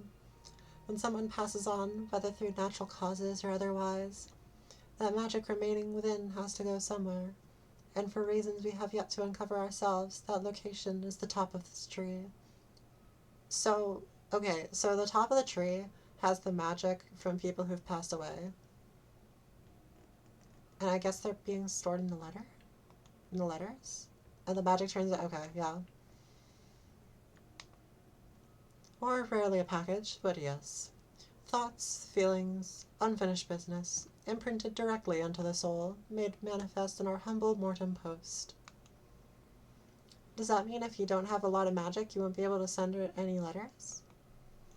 Seaborn usually only get one, but the other races can send multiple before the last of their magic dissipates. We have records of a few Earthfoot who sent down well over 100 deliveries. Magic is an impatient thing, however, and it isn't keen to wait. If we fail to do our duty and deliver these messages for their intended recipients on time, well, you have first-hand experience of that now.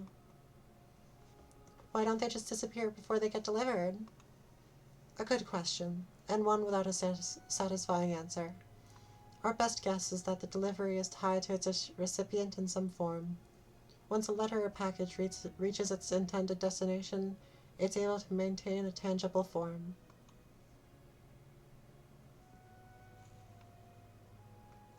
In any case, I apologize for the long-winded explanation.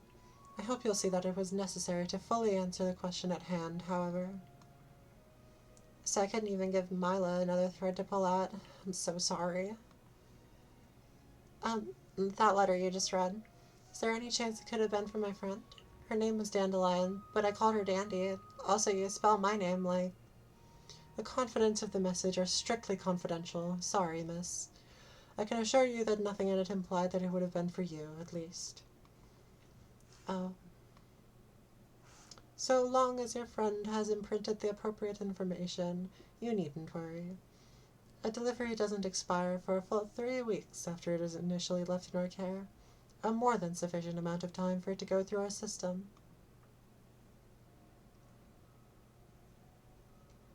All Mila can offer is a gasp and a small, sad nod.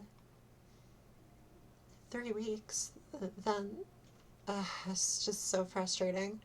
Everything we did, and we're just gonna end like this, with not even a tiny bit of good news for Mila, and we're probably never gonna see each other again. And Kale's just standing there talking, and nothing's wrong or even weird and talking about, like, standing there talking like nothing's wrong or even weird and talking about following rules or whatever while breaking just as many as me. Why were you even reading it anyway? Not opening mail that doesn't belong to you is the very first thing we're taught. Did you forget? And sorting top to bottom. You say we start at the bottom, and that it's just to not stress your wings, even though it's easier to remember. You always get so mad at me whenever I start from the top, but you get to do it with a much bigger set of boxes. And treating our guests with respect. If the letter wasn't important, we wouldn't have come all this way. You're just gonna pretend that doesn't matter? If we respected our guests, we wouldn't need to break the rules to help them. Rain.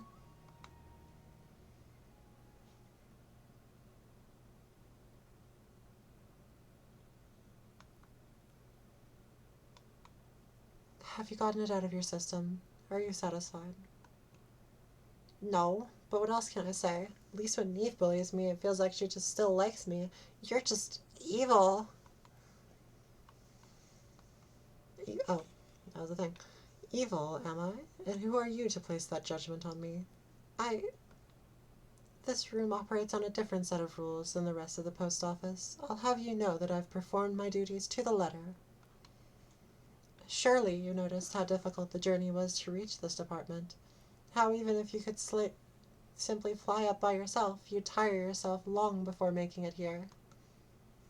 Or even the size of the door, and how much you must have struggled to push it open. These were deliberate choices made by the first generation of couriers. Sorting from the top, too, was a specific instruction left behind.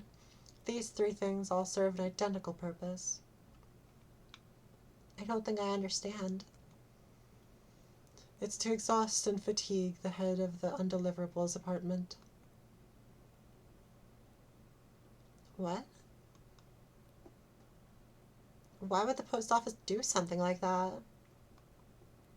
As I've told you countless times before, we have what I consider to be the most important job in the world. We have a duty to every person in Vitae, alive or otherwise, to deliver the final words of those who have left us. To fail in this duty is unforgivable, and so it is the responsibility of this department, my responsibility, to shoulder the weight of our office's sins. That's horrible. Rules like that shouldn't ever exist. What good does hurting ourselves do for anyone? On that point, you, myself, and everyone else who currently knows of the department can agree, but the traditions of the post are sacred. And so, every time a delivery becomes impossible, I make the trip. In the rare case where two appear in the same time, I make it twice, each getting the proper attention it deserves. And 3 weeks later, when it is time for those people to die their second deaths, I return to hear their whispers. For no one deserves their final thoughts to go unheard. Oh, wait. They probably said it before, but I'm getting, wait. So the letters are they all from people who've passed away? Like all of them? I want to say something, but I don't know what. All the while, far below on the ground floor, I push, aiming for perfection in myself and those around me. So children like you can grow up and remain proud of your home, hoping you never need learn of this room, nor inherit my title. If that makes me a villain, then I shall gladly clip my wings and fall to the deepest depths when my time comes.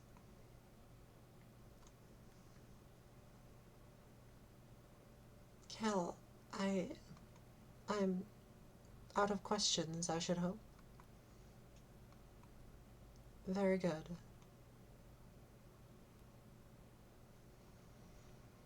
I've still some business to attend to. I would appreciate it greatly if you two were to step outside in the meantime. I'll arrange for an escort party to see you safely to the bottom.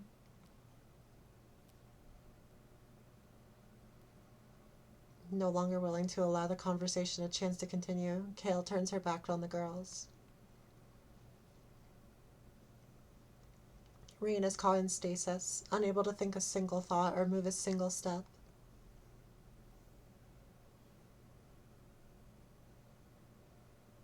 It's faint, but the sensations of the feathers on her wings being stroked breaks her from her trance. She looks down, finding Mila's hand. I think we should go, Rain. Yeah. The two make for the doors, arms intertwined. The fear of falling had never once crossed Mila's mind in the safety of this room, but the act had become habitual after their time together. Neither pulled away when they realized how silly it was. I'm sorry. I took us as far as I could. Maybe if you were just a little faster. You did so much more than I thought anyone would do for me. I'm sorry too. I've gotten you in so much trouble. Rain shakes her head, a single feather falling to the floor as she does so. We shouldn't be talking like this. We may not see each other for a while, so we should say some nicer things instead so we can leave on a happier note. Thank you for all the fun today, Mila. When you called me your other best friend, you made me so happy. I'm really glad you came by the post office today. Thank you, too, for believing in Dandy all the way until the end. I don't know I don't know how long Mom will be upset. I also don't know what kind of punishment they're going to give you. But even if we have to wait until we're grown-ups to see each other, I'll keep reminding myself of you so we can be friends again. I can't start crying when she's close, too. Wait. I can't start crying when she's close, too. Keep it together, right? Yeah, me too. We'll both probably have a lot of fun stories to share by then, so maybe the wait won't be all that bad. Morning Post is a special part of the village of Vitae, a place where people are offered the chance to say goodbye one final time. Wait, that's why it's called Morning Post! Wait, that's why it's called Morning Post. Oh, I get it. Oh, I get it.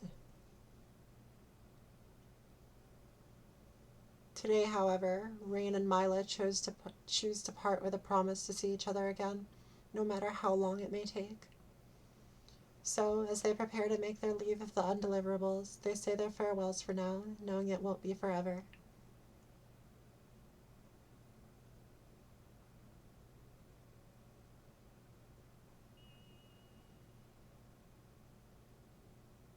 Oh, a glow. Faint, more a suggestion of light than anything else, but enough to make its presence known all the same. We're not done yet. Rain stops in place, turning to find its source, her companion following her lead and doing the same.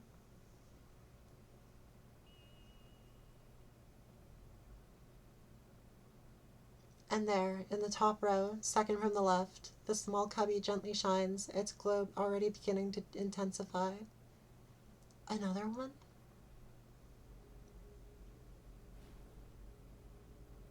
As Rain utters her whisper, Kale notices the light as well. As she did before, she bends her knees, one wing beat. 3 weeks. 3 weeks. But even if it was, it'd be impossible to tell in time. 2. No delivery ever leaves this room. Kale's accepted that as how things have to be, but 3. If I'm right, and we can prove it before Kale opens it, maybe Mila and I can perform a miracle. Perform a miracle.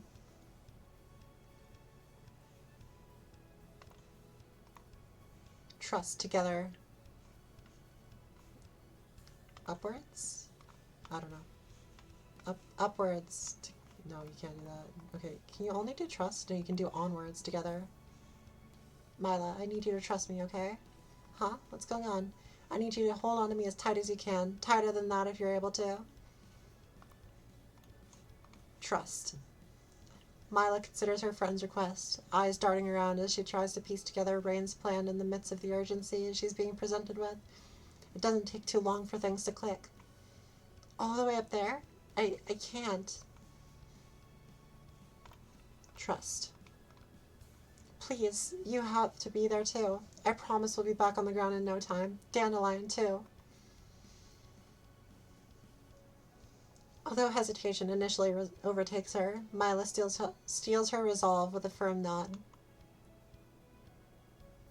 Throwing her arms around Rain's dress and clenching her fists tighter than she ever has before, Mila holds on tight. Thank you, Mila. Let's give it all we've got. On. Okay. Oh, upwards. Upwards Rain. Upwards Rain. That's the name of the game. 4. In that same instant, Rain throws her wings to the air, then downwards with every bit of strength she can afford to muster, knowing a swift takeoff would be her only chance of outspeeding Kale. A moment later, the two are airborne, Rain's sights set on her guiding light. Don't you dare.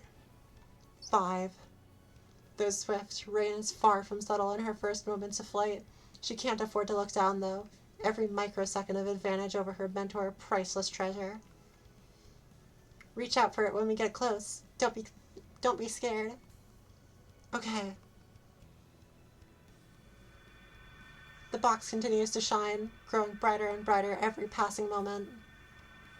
Rain grits her teeth, putting everything into each flap of her wings. The strain pairs with the additional weight, driving her to exhaustion far quicker than she ever had before.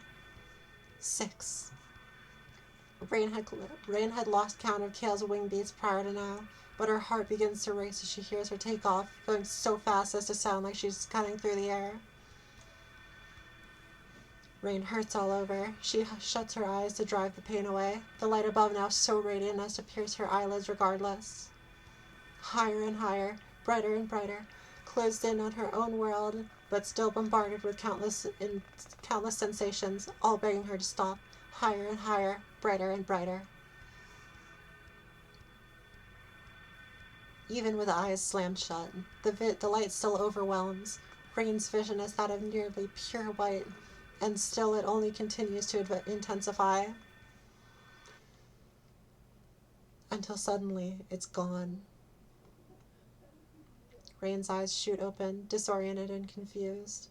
Her head swivels down to check on her friend, heart beating out of her chest. Did Mila get the letter? Mila isn't holding a letter. Oh.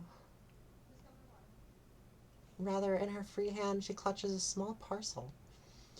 Though its metallic orange wrapping may glimmer in the distant light of the rune's lanterns, its radiant glow has faded. An indescribable relief washes over Rain, their journey together at long last finally finding its happy ending. We. Okay, please say this is what they're looking for, please. Please, I don't know if I can take it. As Rain allows herself to let her guard down with her job finally done, her muscles relax and the immeasurable exhaustion she put herself through over the flight catches up to her all in one instant. The world goes black once again, and the two begin to fall.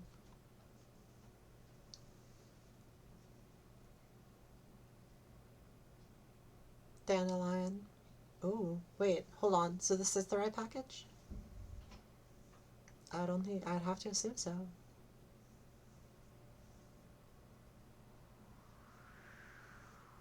As Rain comes to, she finds herself still mid-flight, though not due to her own wings. Ah, you're awake. No sudden movements. We're almost there. Keep holding on to her, miss.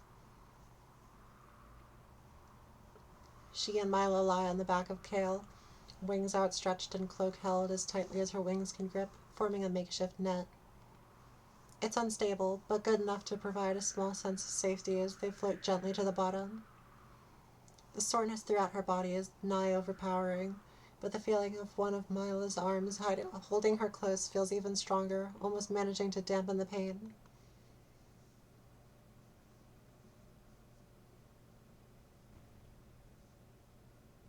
True to Kale's promise, the three eventually make their landing. Kale kneels down, allowing for the girls an easier disembark. Mila falls first, eager to have something beneath her feet again. Rain follows soon after, though her landing is considerably more wobbly. Freed from the additional weight, Kale stands upright once again and turns to face her previous passengers. Lie down if you need to, Rain. Thank you. I'm okay, though. I think. Um, Kale shifts her focus to Mila, only to find the Seaborn girl offering up her parcel. I'm sorry. I don't want you to get in trouble either, Miss Kale. If you need to look at it first, then... If only for a split second, the tiniest trace of a smile finds its way to Kale's lips, though it's quickly dispelled with a shake of her head. It's not my mail to open, miss. Oh, let's open it. The energy in the room shifts as Mila pulls the package back down. Nary a sound echoes through the room, save for the gentle flicker of flame. Mila visibly shakes as she takes her first tug at the twine, the adrenaline of her flight intermingling with her nerves as the two couriers watch intently. Time moves slow, agonizingly so, as the string eventually gives way, and she begins to carefully peel back the glimmering orange wrapping. Finally opening the box, Mila releases a small gap. She scoops one hand inside to grasp its contents, allowing the box to fall to the floor with a quiet thud, masked by the crinkling of the wrapping paper. In her hands rests a small knapsack, made with the same material as Mila's vest. Dandy's bandana. Ooh. Tears begin to well in Mila's eyes, satisfied just by the gift's wrapping rather than its contents. Keep going, keep going. Mila, reminded that there was still yet more to go, responds with a nod. Though her hands shake even more intensely than before, she pulls at the cloth with as much care as she can muster. At last, the fabric comes loose, covering Mila's hand as it falls. Rain and Kale share a confused look. Mila's reaction is much more severe, with her trembling worsening and her tears quickly escalating to sobs.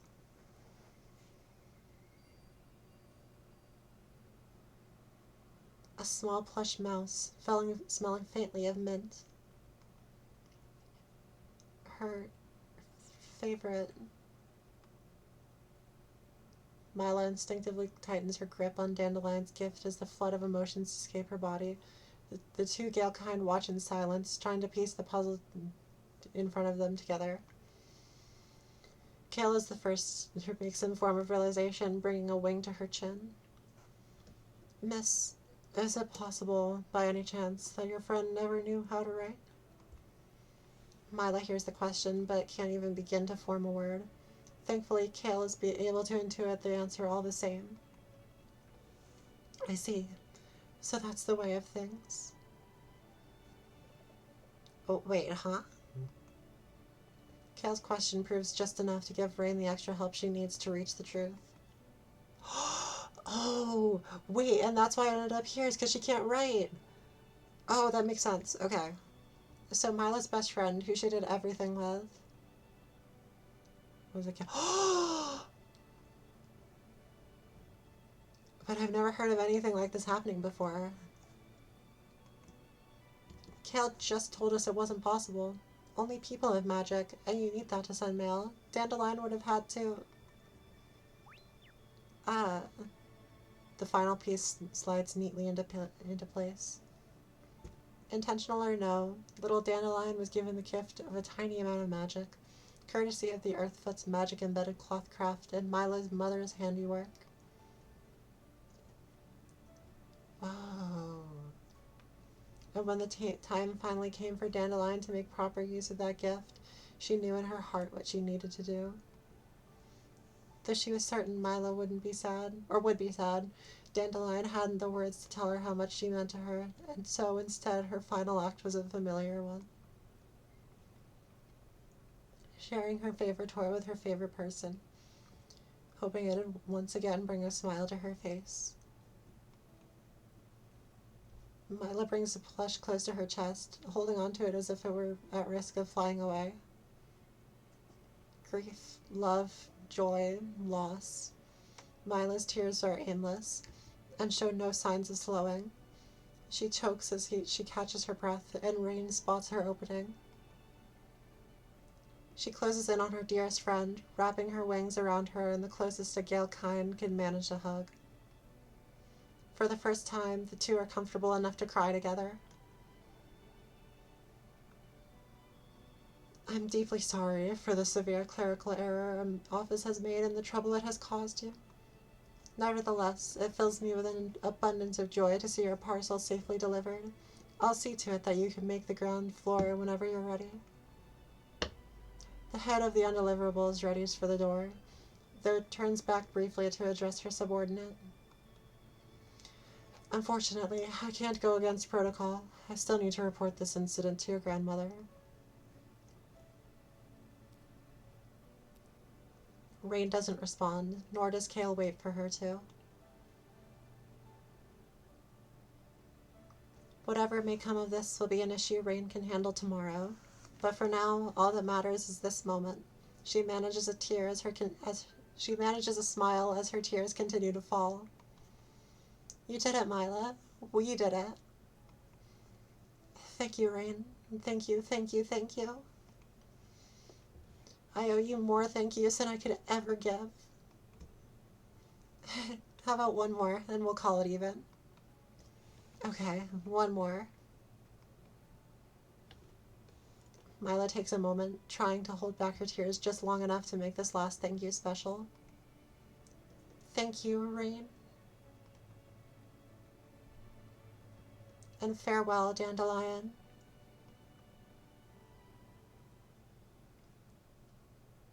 Oh, Chad. No. No, you can't just do a meow at the end. No, you can't do that. No, no, no.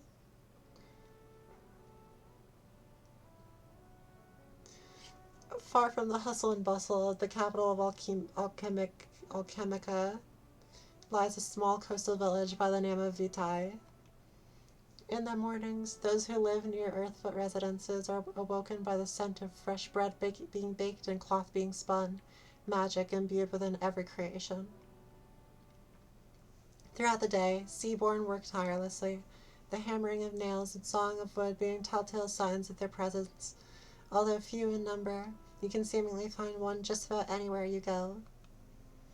As the sun sinks low, the spark bounds make themselves known, the quiet humming of their devices serving as a familiar ambiance as well as a promise that tomorrow will awaken to some new manner of convenience or innovation. Whether it'll last till the following sunset is always an uncertainty. However, on the far eastern outskirts of the village, there lies a place that has proven to be unusually noisy today, with a small crowd of residents and couriers alike engaging in small talk around a wooden stage.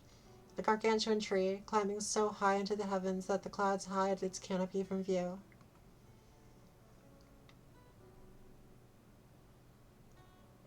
And at its base, Mortem Post, a modest little post office the Gaelkind call their home, and where a small ceremony is scheduled to take place today. Kale stayed true to her word. Rain's grandmother, the postmaster, was informed of her granddaughter's exploits down to the last detail. How she immediately shirked her duty, leaving the front office almost as soon as she was to start her shift. How she brought in a guest into the inner workings of the post office entirely unauthorized, and how she coerced said guest into digging through the letters of others. How she put the guest through unimaginable danger, climbing to the heights of the tree that not even many couriers reach. Mila's mother was told much the same.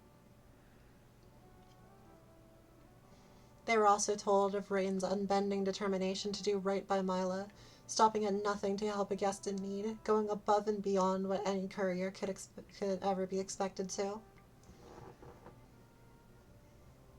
How, despite the danger, she treated her with the utmost care and attention, matching her step for step and always putting Mila's welfare in front of her own. How she performed a miracle and became the first courier in Mortem Post's long history to deliver an undeliverable.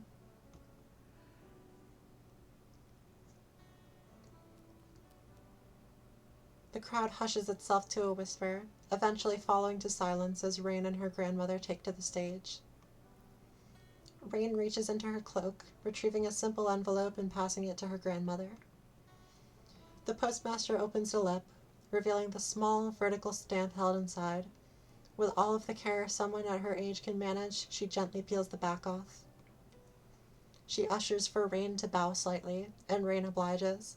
She carefully finds a spot on her granddaughter's hat and pushes the stamp firmly onto it. When Rain lifts her head, she is officially recognized as a one-stamp courier. The crowd offers modest applause, with her numerous co-workers being notably louder than the rest.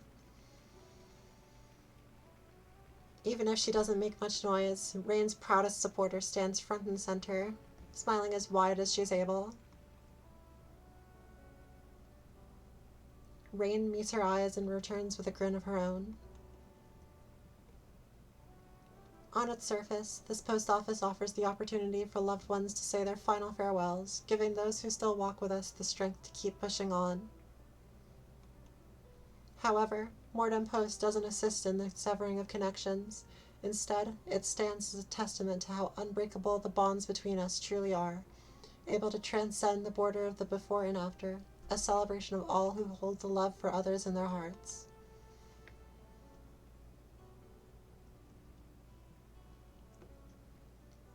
A place Rain is proud to call her home, and one Mila is forever thankful to.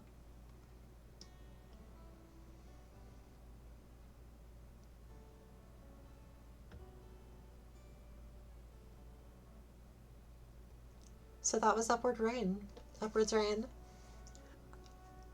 I'd say I am glad to have given it the patience to, truly get into it and stream it, because that was beautiful.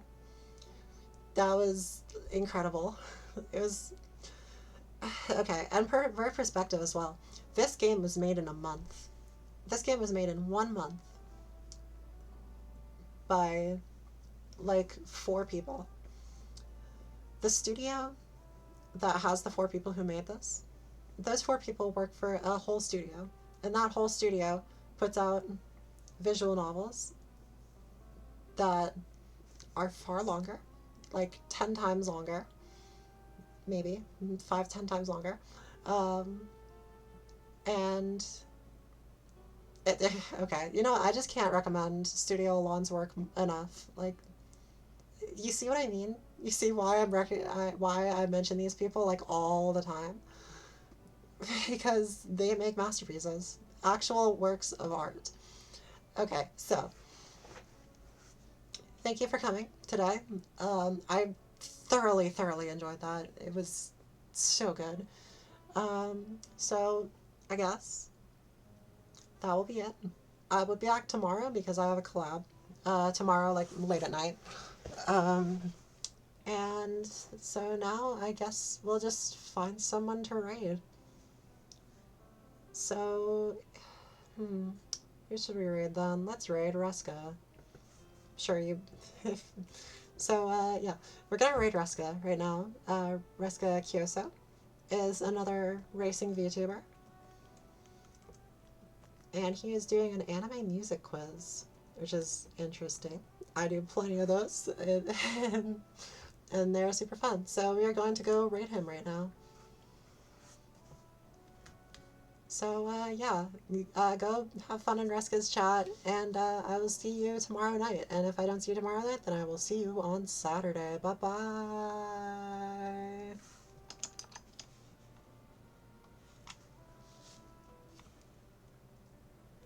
don't remember what goes on in it, but...